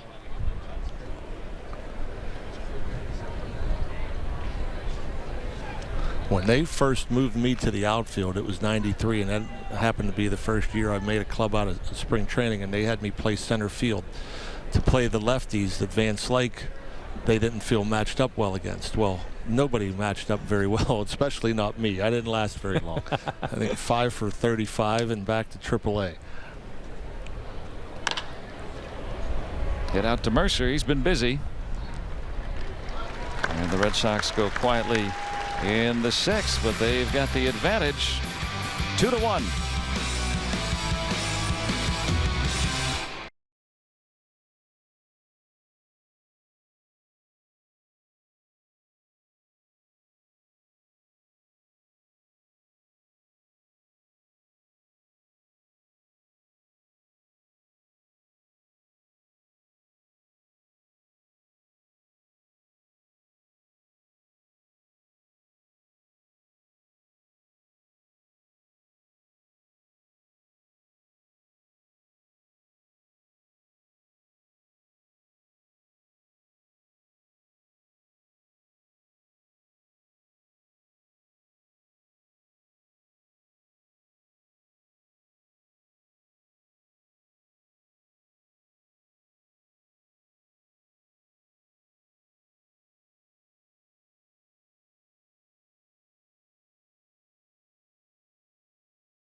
have the advantage as we begin the bottom of the 6th. Very glad you're with us here today. And well, their day's done. We're going to stick through the whole way for you here today as all the just about all the regulars are out for the Red Sox. Now it's Robbie Scott's turn to pitch. Now you see the numbers with Robbie Scott last year at the major league level. It's the guy that came in basically as a situational lefty. You see he had basically as many innings as he had appearances. 5 innings so far this season, giving up 3 hits and 3 runs.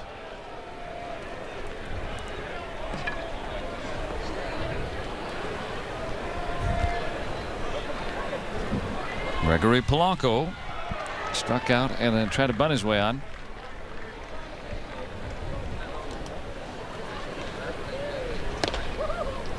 Kind of like a situation he would see, right? You got left, right, left. Pirates still have their normal 9 in there, so You're starting to see managers try to put guys in situations that they would come up in the season, but it's hard to do that if they start making the wholesale changes they do in the 6th inning, 5th inning. You're not sure who's going to come up to face your guy. we saw Freeze and then Moran, a lefty batter, due to follow for the Pirates. Doesn't look like a fun at bat for a left-handed batter. Sidearm slinger. Does a good job of getting that fastball to the outer half. Tried it right there, just missed. Why is it more difficult when the guy's down from the side like that? Well, the release point is where you feel like he's throwing the ball at you from their dugout. You can't see it come over the top. Here's your view of it. Watch when he disappears.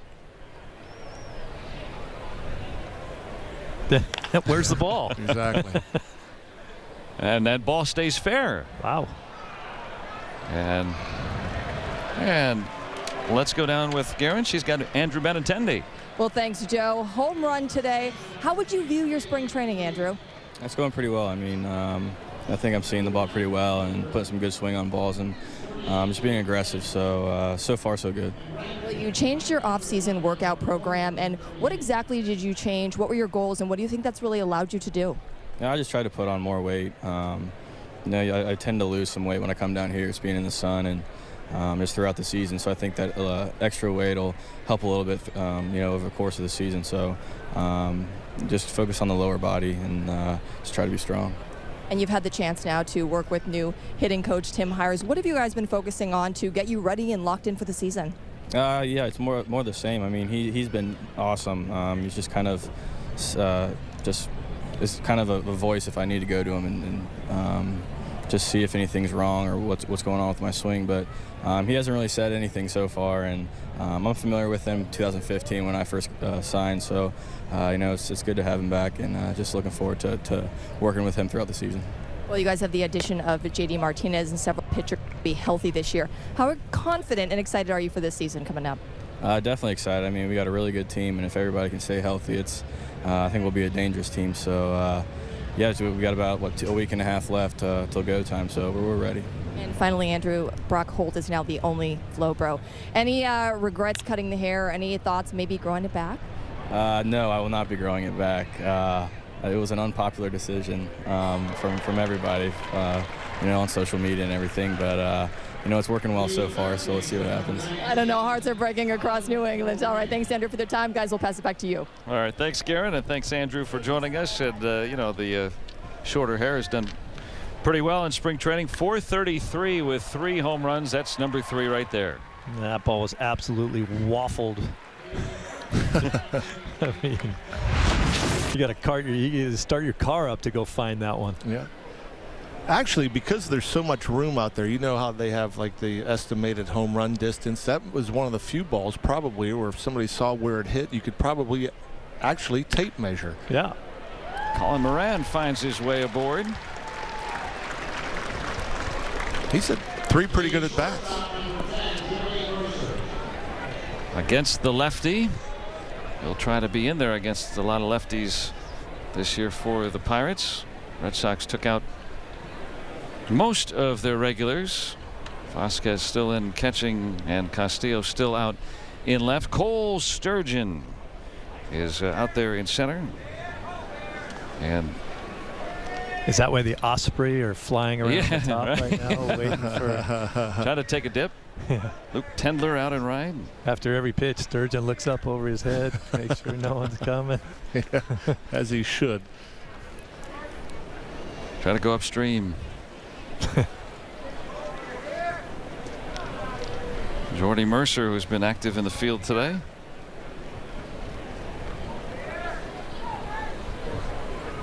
You know, you're talking about how Mookie Betts, Rocky pointed out, you know, that he generates a lot of power, not being a real big frame. Benintendi, same thing. I mean, and he's got quite a wallop in that bat too. Yeah, he's not a big kid, but both of those guys they put their time in the weight room. They got a little girth to them, and certainly some quick hands. Yeah, bat speed. Mercer cracks this one out. Sturgeon fishing for it. In that Florida sun, that's always a problem. Red Sox have the lead, 2-1.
One lead over the Pirates here from Bradenton.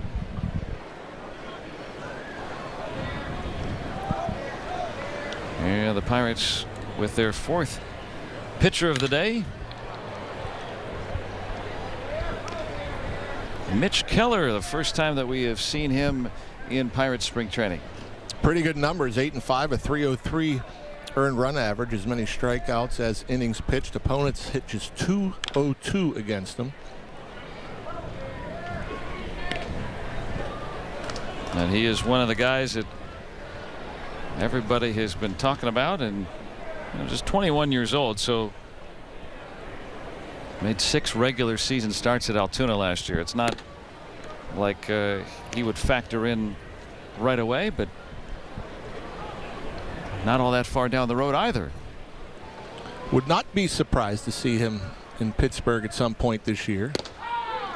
And he strikes out Rusney Castillo with 97. And let's go down to Robbie. Yeah, guys, earlier this morning he discussed what his nerves might be like making his first big league appearance.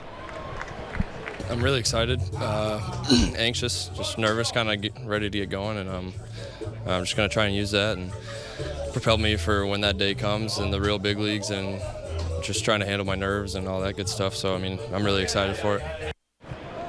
Of course, from that first big league spring training appearance, talking about Mitch Keller, and Rock, you just discussed it a moment ago, may not be surprised. And a couple of his teammates have said, hey, let's not remember what this guy did. He almost single-handedly pitched the AA Altoona Curve to a championship this past season. And yeah, he might have a calm demeanor off the field, but boy, does he have a mean streak when he's on that mound. Yeah, and you might be asking, well, why wasn't he at least in spring training camp for a start or anything like that? He pitched in the Arizona Fall League last year, and so they didn't want to have him pitching those extra innings here early on in the spring, just kind of ease him in over on the minor league side. It looked like a nice, friendly young man, but you hear athletic, you hear aggressive and extremely competitive a lot when scouts or folks that have seen him pitch. That's how they describe him. Hung that, and Brent's diving to make the catch. Bryce Brent's with a nice play there in left. I bet you a little extra satisfaction doing that against his old mates. I don't know if there's a little hook on that ball or what, but he looked like he almost overran it. Yeah, I mean, it was a little breaking ball, and it was hit right on the button, and there is some hook, and he catches that, almost on the backhand.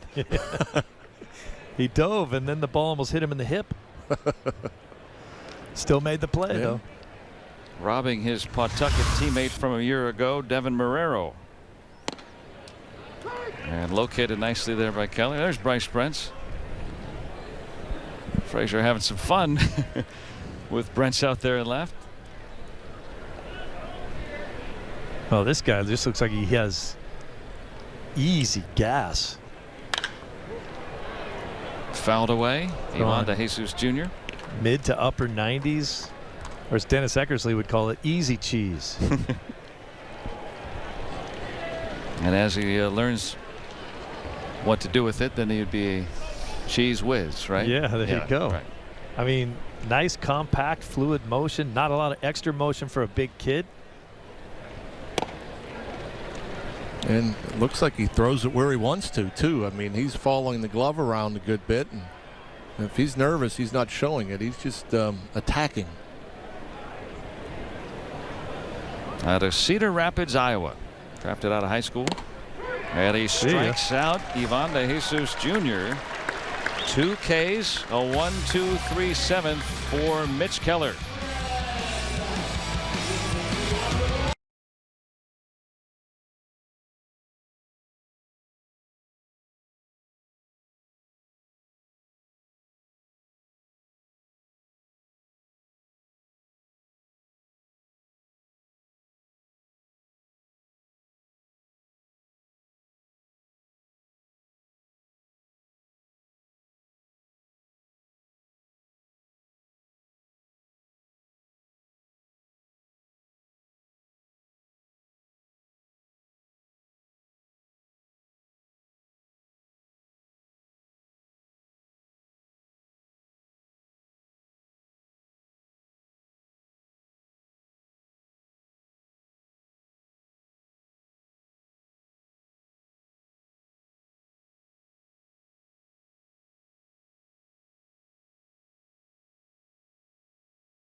Copyrighted telecast is presented by the authority of the Boston Red Sox and Pittsburgh Pirates and may not be reproduced or retransmitted in any form, and the accounts and descriptions of this game may not be disseminated without the expressed written consent of the Boston Red Sox and the Pittsburgh Pirates. You need both. If you only have one, you can't do it. That's right. Very, very glad to be with Steve Lyons of Nesson. Joe Block is my name. John Wayner, Aaron Austin, and Robbie Ince-Makowski. On this AT&T Sportsnet Nesson dual broadcast today. Pirates, Red Sox from Bradenton. Glad to have you along as well here. Spring training action.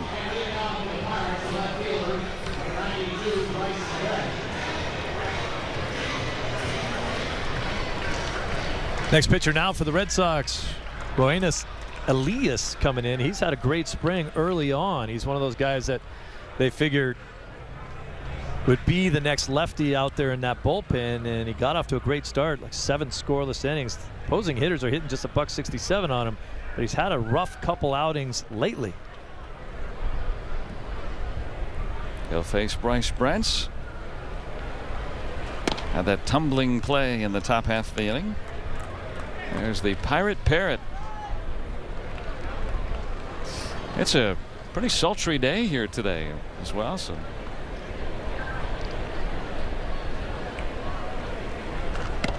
when's he going to fly north? I'm hearing soon. Yeah. Still pretty cold up there. Bigger guy takes him a little longer to get back than I would assume the smaller bird. His wings get tired. Got the scouting report on him. Been doing this a long time. What's he, about 39 now? The Parrot. No gray feathers. Yeah. Looking good. Bryce Brents today has flied out to left twice in his bid to try to make the ball club. Well, this is where a guy like Brents has to do damage. He's got to see that lefty. You know, as we talked about before, his opportunities to play are probably going to come against left-handed pitching.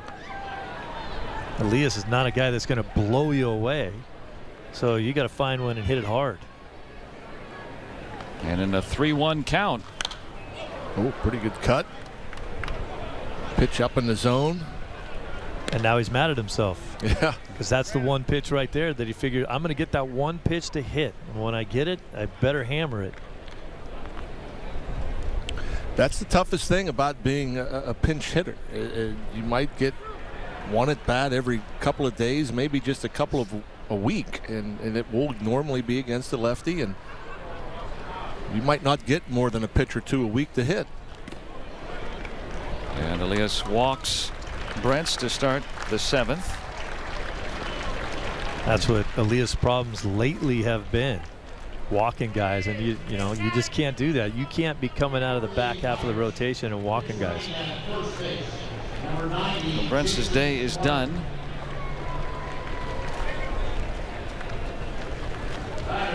Jason Martin, who was in camp earlier with the Pirates, back over to pinch run, and Jacob Stallings will get a 3rd plate appearance. Yeah, Brent's out of options. That's why the Red Sox traded him to the Pirates after Boston signed J.D. Martinez. There was not going to be a spot for Brent's.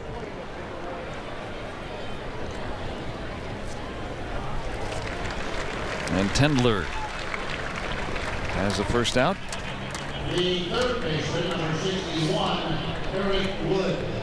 And for those who don't know, being out of options, well, that can either, well, sometimes it helps you, and sometimes it could hurt you a little bit, right? I mean, yeah, once you get put on the 40-man roster, they have 3 opportunities to send you out in different years. You can get sent out and called back up 5 different times in 1 year, and that's just one option. But if they do it 3 different times in 3 different years, Eric Wood fouls it away. Then you're out of options. Next time you either have to stick with the club, or they can trade you, or they can work out a deal sometimes with someone else to send you back to the minor leagues. But basically you make the team or you're gone. Unless you clear waivers, nobody picks you up and puts you on their roster. And I think I'm not exactly sure of the rules, but I think different amount of service time. Certain guys can opt to become a free agent after clearing waivers. Others 5 years. Yeah. 5 years in the big leagues. If you have 5 years major league service time. That happened to me with Atlanta. They wanted to send me down after it was actually May 1st, and I declined. And so you become a free agent when that happens. And I made the brilliant move of signing with Montreal. How was it brilliant? I got 13 at-bats in 3 months.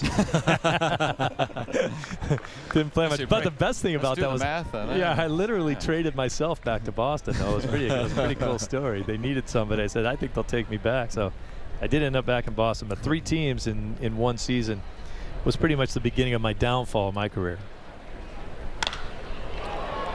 Wood out to center. And Sturgeon has it for the second out. The one thing I think helps Bryce Brentz is this. Not only is he out of options, so you risk losing him, but that final spot on this bench, you're not getting a lot of playing time. You know, whether it be because Jose Osuna, Jordan Luplow, you think of guys like that are also in the mix. You know, Polanco is going to play every day and against most lefties, and so left field's the only spot. Dickerson's going to play every day and might get, I don't know if it'll be a strict platoon, but the only at-bats possible would be against lefties when Dickerson doesn't start. Okay, so you have a guy that's a little bit older. He's been around longer than Brent's. So is it better to keep a guy like that on your roster that can hit you a home run in a pinch hit appearance and can thrive or do some things not playing regularly? Martin runs. And a pretty good throw by Butler, but just a little late. And so the other options, Jose Osuna, Jordan Luplow, are they better served to be in the minor leagues playing regularly? Yeah, you take your young guys and continue to develop their careers, and you take the guy who's been around a little bit and let him fill that role where you're not going to get as much playing time at the major league level.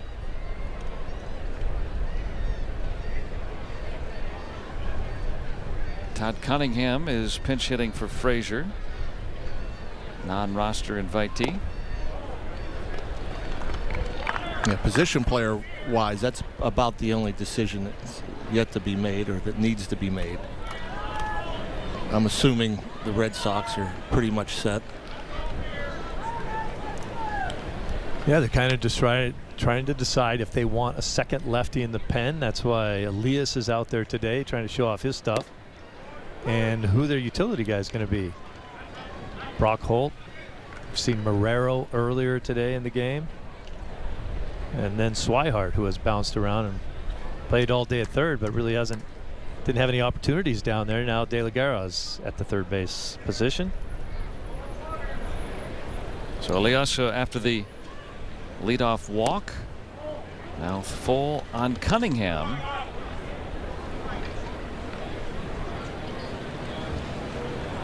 And while you may not look at the earned run average in the spring and just use that, but you can look, I would think, at walks, right? I mean, that's something that no matter who the hitter is, you know, in strikeouts, right? I mean, you look maybe those two numbers a little bit. Whoa. Say this all the time. If you're in a batter, if you're just taking batting practice, that's hard to do what he just did. It's almost impossible to hit a ball directly behind you. That's why there's no screens over there. It's like no one's going to hit it here. Amazing. Right behind him. Almost, if that's the type of pitch where if you didn't swing at it, it might hit you. Yeah.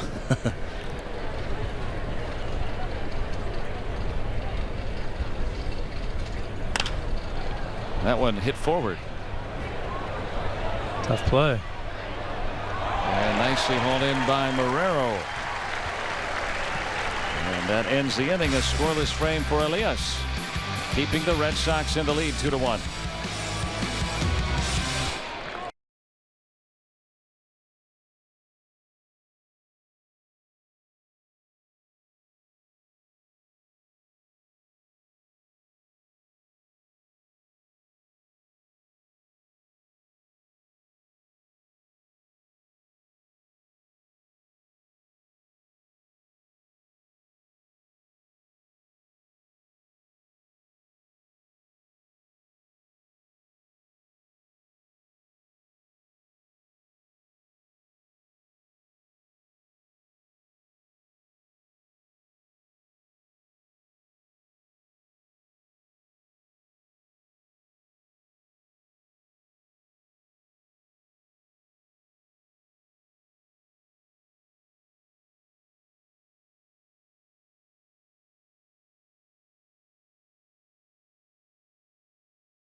With me now, Brian, you left the game, you were hit. How are you? How's your ankle?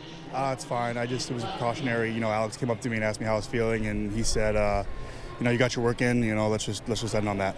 Well, another strong outing from you. How do you feel your spring training has been so far? It's been going well. You know, obviously it's a different scenario for me, so just trying to take it day by day and have fun out there, and you know, let what happens. All I do is go out there and work as hard as I can. Well, Dana Levangie was the bullpen coach. Now he is the pitching coach. What has it been like preparing for the season with him? It's been great. You know, it's an easy transition. You know, him knowing me and a lot of guys on the staff, it's been really great. So, you know, he's always looking out for us. You know, we're his number one, you know, goal for him is, you know, we're looking out for us, and it's an easy transition for sure. You battled injury, anxiety. You were carjacked at gunpoint, hit in the head by a line drive, yet you battled back. Do you ever reflect on those tough times? Yeah, I mean, whenever you have a bad outing, I guess, it just kind of puts things in perspective. You know, it's just a bad outing or a bad day. You know, a situation could be much worse. I guess that's the only real time I look back. You know, I try to look forward in whatever I do and, you know, try to put it behind me. And speaking of looking forward, do you think about that opening day roster at all at this point? It's still a little bit of ways away. You know, as baseball, you don't want to jinx anything. So I'm just, like I said, I'm just working hard, and whatever happens, happens. All right, well, thanks for your time today, Brian. Appreciate it. Thank you. Right, guys, send it back to you. Thanks, Garen. And for Brian Johnson today, 4 scoreless, a couple of hits, a couple of strikeouts. He was awfully good today. Yeah, well, they really were looking for his fastball command and how he could control hitters with that. He's always had the big breaking ball. That's kind of his out pitch. And, you know, I think he did a pretty good job of moving that fastball up and down and in and out and doing exactly what Alex Cora wanted to see. Continuing that bid to at least open this season in the rotation. Chad De La Guerra, 9 home runs in the minors last year. Mitch Keller back out for a second inning after a 1-2-3 seventh. In this tight ball game. Checking that bat, that fastball at 95 got in the kitchen a little bit.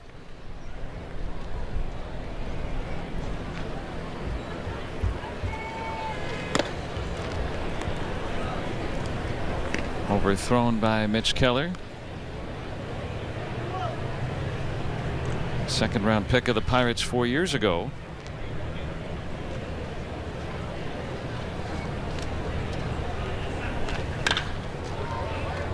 And now to Jason Martin again. 5 up, 5 down for Keller. Looked pretty good, hasn't he? I wonder what that pitch was. Took something off, whether it was just a changeup. Didn't look like a breaking ball, so either just a change. Yeah, it looks like he had that ball back in his hand a bit. Maybe he's throwing a dead fish. Yeah, that's what I was thinking too. I'm like, man, is this kid literally throwing a BP fastball up there? By the way, here's Sturgeon. And Cunningham with the try. Sturgeon going to second, and he'll have a double.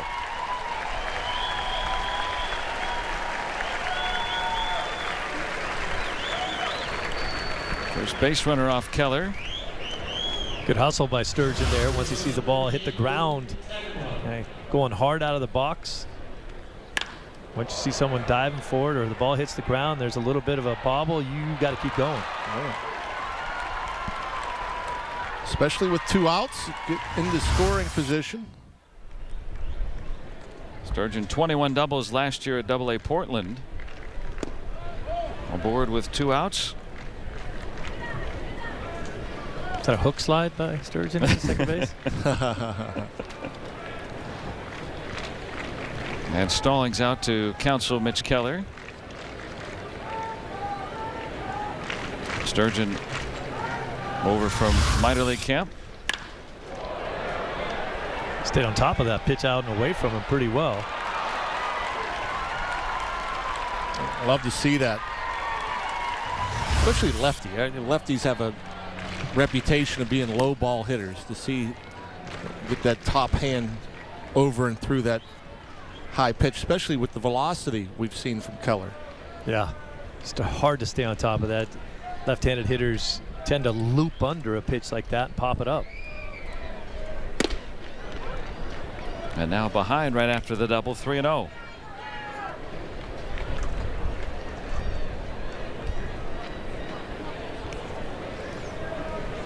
I've always wondered why they say left-handed hitters are low ball hitters and right-handed hitters tend to be better at hitting a ball up in the zone better.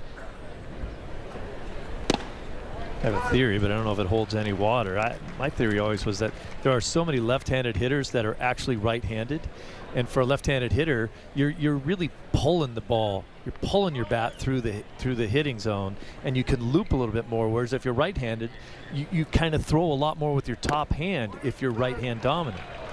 But that doesn't hold true for a guy who's left-handed and hits left-handed. Right, yeah. So, right. But there's really fewer of those guys.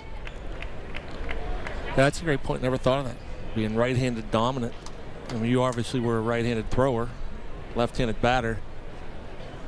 I just think lefties pull the bat through the zone more and righties throw the bat through the zone more. Keller fell behind 3-0, strikes out Tendler, and the Red Sox lead here in the 8th.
Coming up, and Mitch Keller has been awfully good through his first 2 innings in Pirates spring training. Boy, just aggressive and attacking with that fastball at 95, 96. Didn't see many breaking balls, a couple, and perhaps a change, but man, fastball, explosive with command. He has been talked about quite a bit, and our first real look at him today, and he has shown why everybody's been talking about him. Leos back out for his second inning, trying to protect this 1-run lead here in the 8th.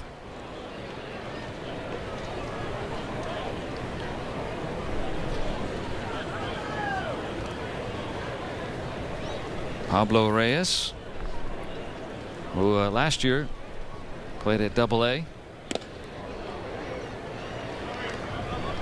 chasing one there, 2-1.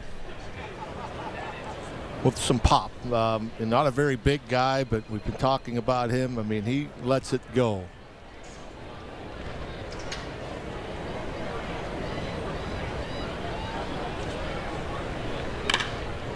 And he'll roll a base hit to start the Pirates' 8th inning.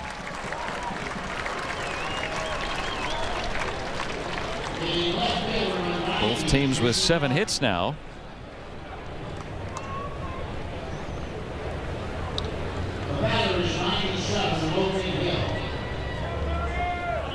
And at this stage of the game, a lot of the guys that played in A-ball or Double-A last year are in the game. Logan Hill over from minor league camp. Good season at the plate. 18 homers in just 93 games. That's pretty good.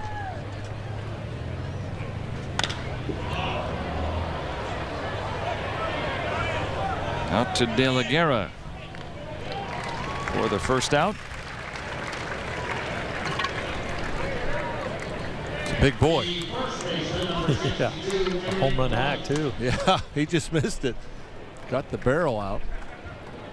6'3", 230 for Logan Hill out of Troy University in the Sun Belt.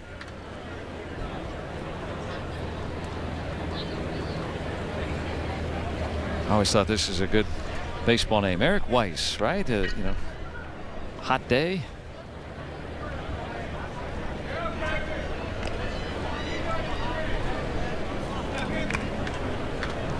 Elias trying to keep Reyes close with one out.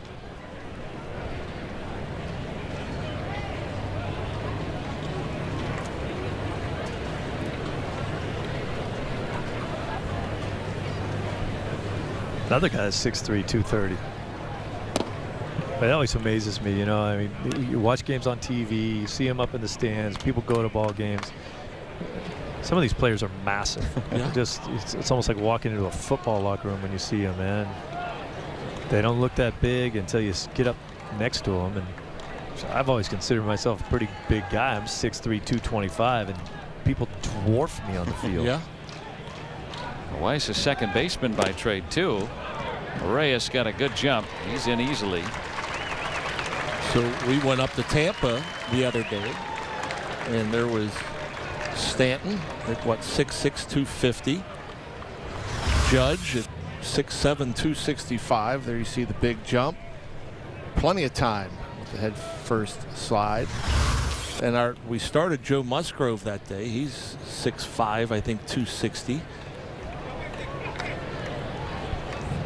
Big human beings. Yeah. Tyler Glass now takes the mound today. What, 6'7" or 6'8"? 6'8". Elias dropping down.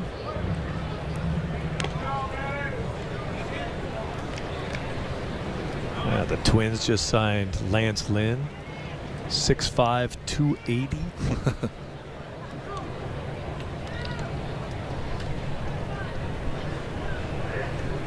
Yeah, you're right. You go and walk out on the field, or you see a player in a tunnel, you're shocked. You watch, like last year, it was Carpenter. You forget how tall this guy is. Yeah. Chris Carpenter is like 6'6", 6'7", 2. Don't look that big out on the field.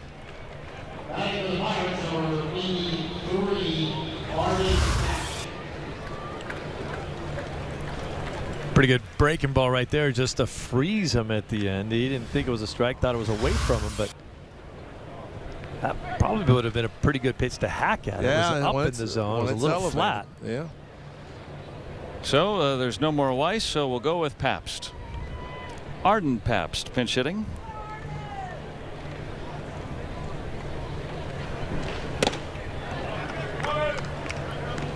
It's his nickname, PBR. Yeah, this is the beer inning, I guess. 242 in the minor leagues. Got the tying run out at second here with 2 away in the 8th. That's another thing I think that's changed with the smaller strike zones, and you know as well as I do how much wider the strike zone was, and the players will complain and argue about a pitch that's an inch or two off the plate. I mean, it was common that those were strikes, and you had to try to fight those off back in the day. Now I think with video and TV and replays and those little box strike zones, that's another reason why games are longer. The plate is smaller. And I think that's the main reason. We kind of touched on it earlier in the game. They're talking about changing rules to speed up the game. And you and I would not like what I'm going to say now back when we were playing, but I'll tell you how to speed the game up. You make the strike zone bigger. Yeah. The umpires call more strikes, and the hitters know that they have to be more aggressive. They go up hacking. Anything close is a strike, and you keep things moving. Now, will scoring go down a little bit? Probably. But last year they hit more home runs than at any time in history of the game. I think we can afford a few less runs being scored. Sure. No, you're right on. And you know, the strike zone in the rule book has a much higher strike defined than they call regularly. Yeah, I think last year I saw more low strikes get called, and sometimes I was like, wow, that ball's really down and it's being called a strike. And we always have to remember that the strike should be called where it goes over the plate and not where the catcher catches it. But I'm all for expanding that. especially on the pitch it's up. Like you said, that breaking ball, when you get a ball, it's a thigh high, just off the plate.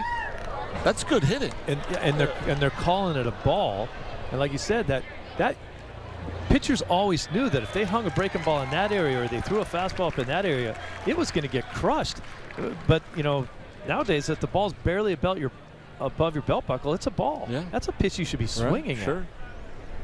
Now, I wouldn't suggest expanding the zone, especially on the outside part of the corner, or outside part of the plate, if the ball's knee high, because that's really far away and it's hard to reach. But when you elevate it, even if it's off the plate away, you elevate it about belt high. I mean, that's a pitch could be driven.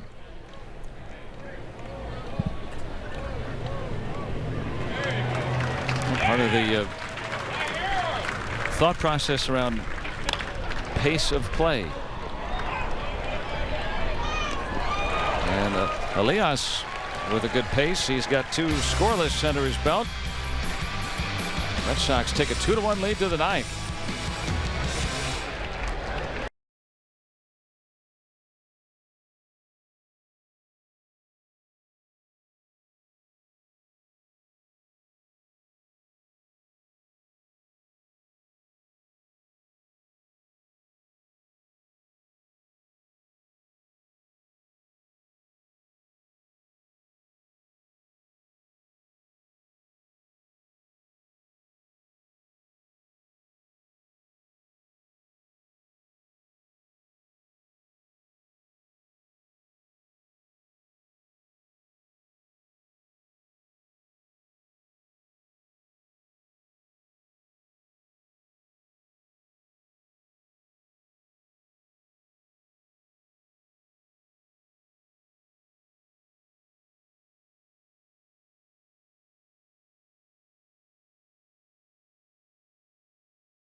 In the 5th, we've seen some good pitching here this afternoon. Trying to move up into the shade here in the later afternoon hours here in Bradenton. Cal Crick, last year with the San Francisco Giants, 30 appearances, no record, 3.06 ERA. Opponents hitting just 191 against them. Some pretty good numbers, except for wins and losses. You know, you're like, you meet somebody in the offseason and they say, well, what do you do for a living? I'm like, a pitcher for the Pirates. Really? What was your record last year? 0-0. Oh, so you never pitched? No. I pitched in 30 games. It's always seemed like it was hard to quantify what a middle reliever should make because they didn't have numbers really that they threw up there. You look at an ERA, you look at, you know, how many runs you're giving up. Sometimes never had the sexy numbers. The inherited runners, right? Something like, you know, sometimes that can be misleading, right? One way or the other. How many holds did they have? I still don't know what a hold is. And numbers could be exaggerated for relievers. I mean, you can leave with a couple runners on, the next guy gives up a bomb, you get 2 earned runs, or, you know, seeing eye single, a little bloop and a homer later and you don't get an out. I mean, what that does to an ERA. Or you come in and you inherit 3 runners and get a big punch out and all you get is a third of an inning. Yeah. Nothing else. Good curveball there. Starts it over the heart of the plate. Good break, chasing that left-handed swing underneath it. And Crick's been working on that with Pirates pitching coaches. That was a slider, and they've tried to work on slowing that down a little bit. And obviously, you can't call that really a slider anymore. It's just a big breaking ball. So trying to get some differentiation between his fastball and the breaking pitch. Sometimes pitchers today will call that a cutter. Yeah. I'm like, cutter, come on. Dan Butler. And a nice play by Hill out and right.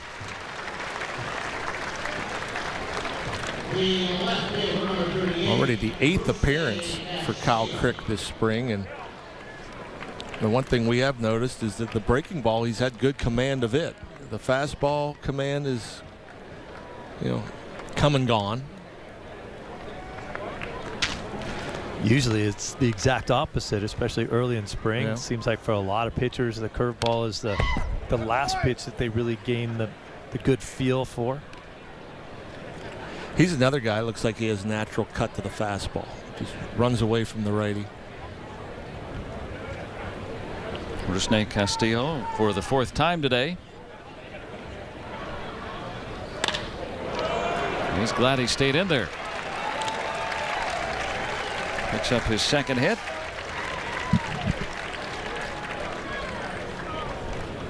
Talked a lot about it earlier in the game. Castillo got to be feeling like he's playing for 29 other teams, not really playing for the Red Sox. Doesn't have an opportunity to make this club, so he's trying to show what he can do to see if there's any interest from another club. And he'd probably come cheap for another club.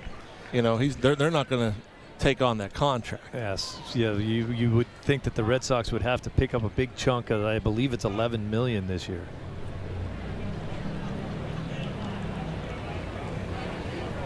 With a 1-run game in the 9th, he's at first, 2 away for Devin Marrero. Lined out, and the ball found Brent's out and left.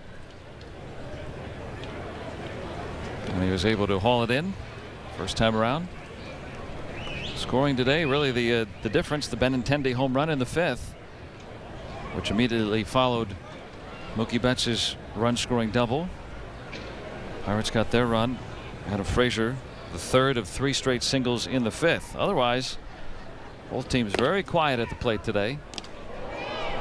Stallings trying to wake up Castillo. The 2 Iron Men in today's game. Yeah.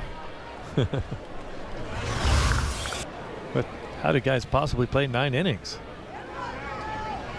And guys that are on the bubble, or the guys that aren't going to make the club. I mean, this was usually the only time you were going to get at bats in spring training. You had to drive 2 hours. Yeah. Wait till the 7th inning, and then you get a chance to get in there. Yeah. And Castillo thrown out to end the inning.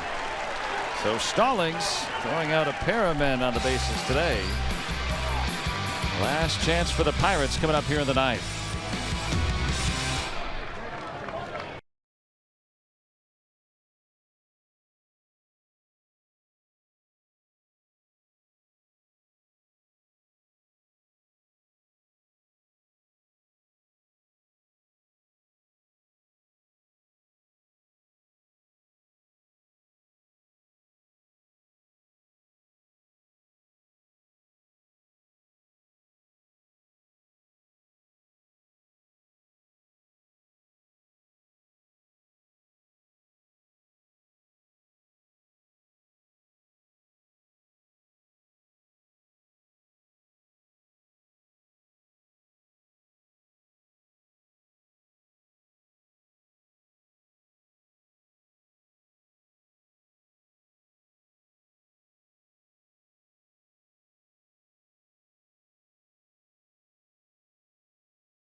The Red Sox with a 2-1 lead.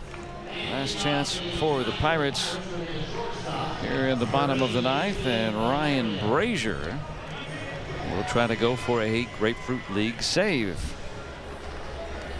Last year in the minor leagues for Brazier, 46 games, Pretty average numbers right there in certain categories. This is a guy in his last appearance only threw a couple pitches, had a comebacker to him, and he didn't feel like the first baseman was actually going to cover first base. So there was a big race to first base. Everyone got there at the same time. The hitter, the pitcher, the first baseman. Brazier rolled his ankle. Good to see him back on the mound. And he'll face Adrian Valerio to lead it off. Jason Martin and then Jacob Stallings due up for the Pirates.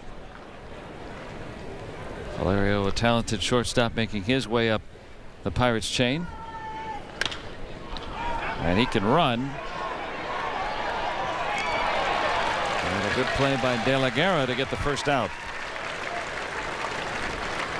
Yeah, I thought he had himself a knock.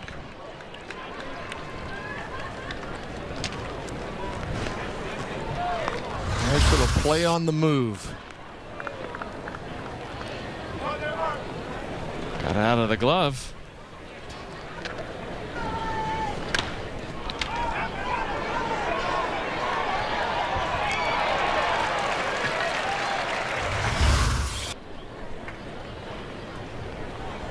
Here's Jason Martin, who was in camp earlier.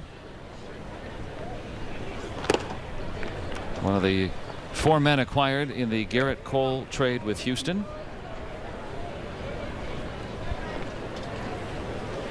It's one of those moves where they send him to the minor leagues so they can stop paying him meal money, but then call him up every other day to play in the big leagues. Yeah.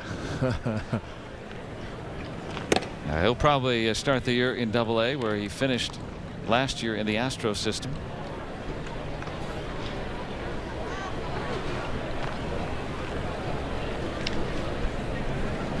That's why he gets the name on his back. He was in camp originally.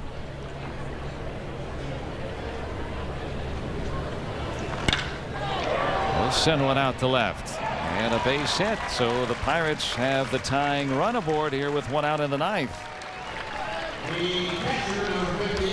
Pretty good swing right there. Brazier with some velocity. Martin short, quick, inside it.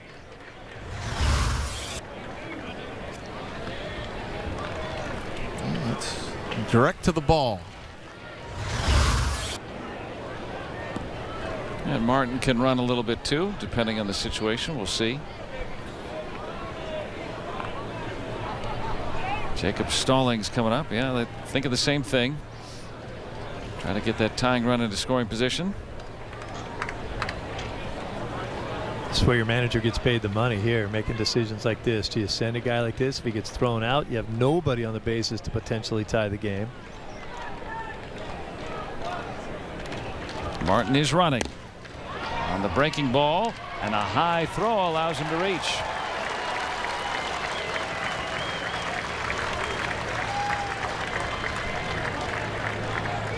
Martin in with a stolen base, tying run in scoring position with 1 out. Pirates have been aggressive all spring in terms of trying to get that extra 90 feet. Good jump. Fortunately for Martin and the Pirates, that throw a little offline. Perfect throw gets him. Might have got him anyway. Yeah, with the replay. Yeah. Front foot. I never understand why guys slide with their front foot and they don't put the front foot on the base. They slide over the top of the base and grab it with their back foot. Stallings. And that's how the game will end. Marrero climbs the ladder and doubles off Martin, and the Red Sox win it 2-1 today. And what a thrilling way to finish. You're thinking maybe that's the tying run, and instead 2 outs and the game and the save for Brazier. Well, I'll tell you what, a fun finish and a fun game too, and thanks to Guerin and Robbie downstairs, and thanks to you, Steve, for joining our AT&T Sportsnet crew here today. It's been fun working with you here on SN2. Great working with you again. Great working with you, Rock. It was a lot of fun. Good conversations. And at least one of us is going to go home happy today. Well, yeah. Unless there was a tie in spring training, which we could have all gone along with. Our commute's shorter. Yeah, yours is. Yeah, I guess now I'm unhappy. Red Sox with the victory. They are 14-8-1 in the spring. Alex Cora is happy. And thanks again for everyone joining us here today as the Red Sox prevail over the Pirates 2-1. So long from Bradenton.